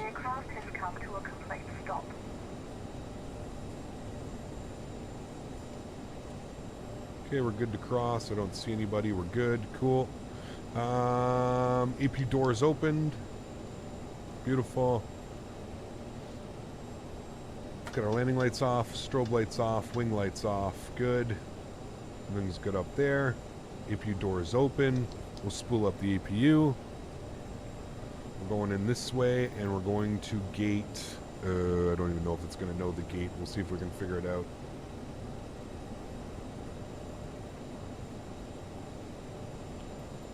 GSX, hi, how are you? GSX, hi, how are you? We'd open up a fast food place that just sells sides called side pieces. Not a bad idea.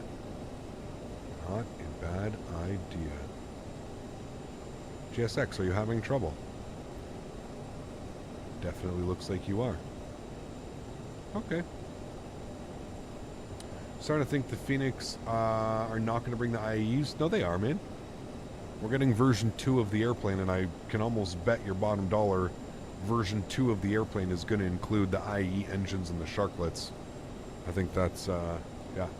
Sent you something on Discord. Have a look after stream. Sounds good.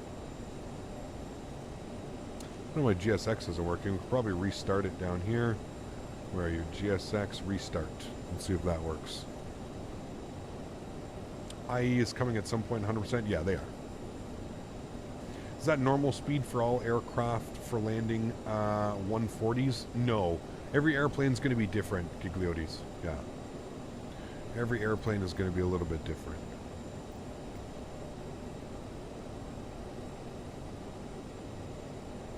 Can stop the clock. We should have stopped that before, but 62 minutes. An hour and 2 minutes, chat. Oh my goodness. GSX, what are you doing? You having a problem today or what? Holy.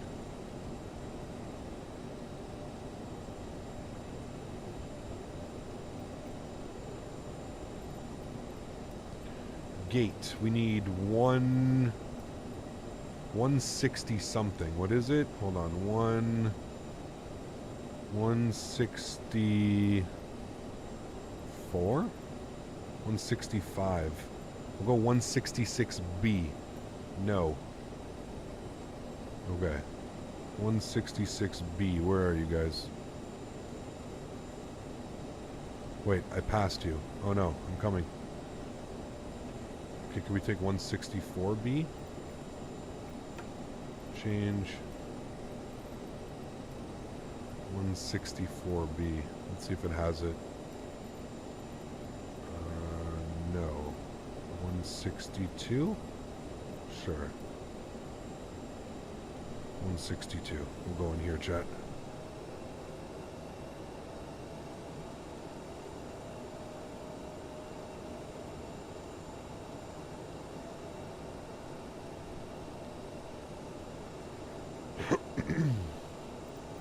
Stop our replay as well.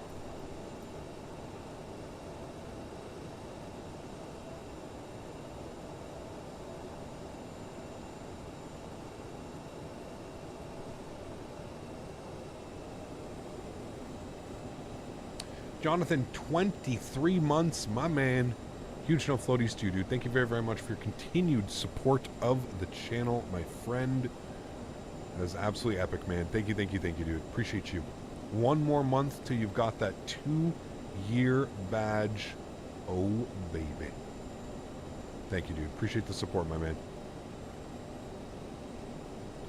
All right. Zero's up there. Park brake is on. Wonderful. Upstairs, APU is on. APU generator will flip on as well. Engine number 1 off. Engine number 2 off. Ladies and gentlemen, GSX says you parked askew. GSX, it literally says zeros. Thank you very much, Jonathan. Appreciate you, my man. Request deboarding. And there we have it, chat. Here comes the jet bridge. What a beautiful day of flying, my amigos. That was absolutely awesome. Not the best result as far as the scenery getting all messed up in Chicago, but nonetheless we have made it down here to Toronto, back with a beautiful flight back. I'm just going to restart GSX here. I'm going to restart the Kutal script. I'm not going to open up any of the doors because we are going to watch our replay. So bear with me here for a sec. Let's go ahead and disconnect from the VATSIM server. Thanks to all the controllers again today. That was absolutely awesome. Appreciate you all. Turn the sounds down here a little bit, and let me go inside and turn all of the lights back on. Lights. We like lights. Lights are all good. Cool. Let's do that. And then let's come down here. I'm going to go to aircraft, and I'm going to go ready for taxi. Just so that the engines are on and everything's good to go. Well, it doesn't seem very ready for taxi.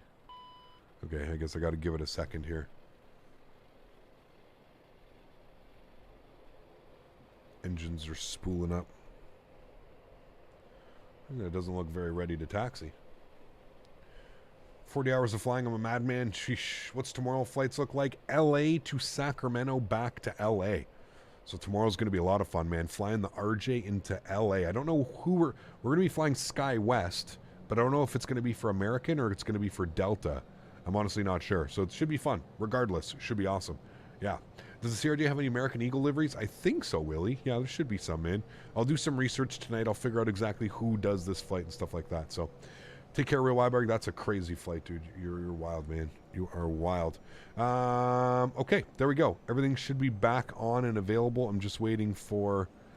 gear disagree. I don't know why it does that. It does weird things. Just waiting for all that. That's all good. That's good. You're off.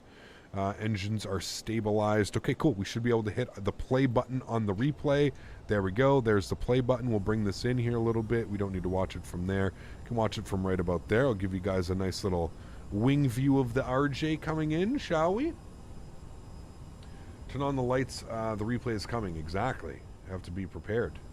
Be prepared, chat. Sacramento tomorrow? Yes, that's the plan. LA to Sacramento, back to LA. So we'll call it LA Ops tomorrow with a stopover in Sacramento. Should be cool. Should be fun.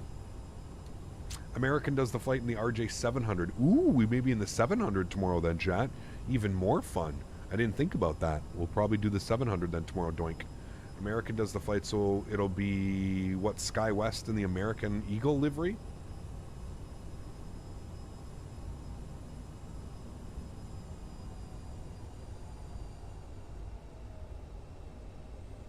Thousand footers, 1500, just after the fit. It wasn't even that floaty, man.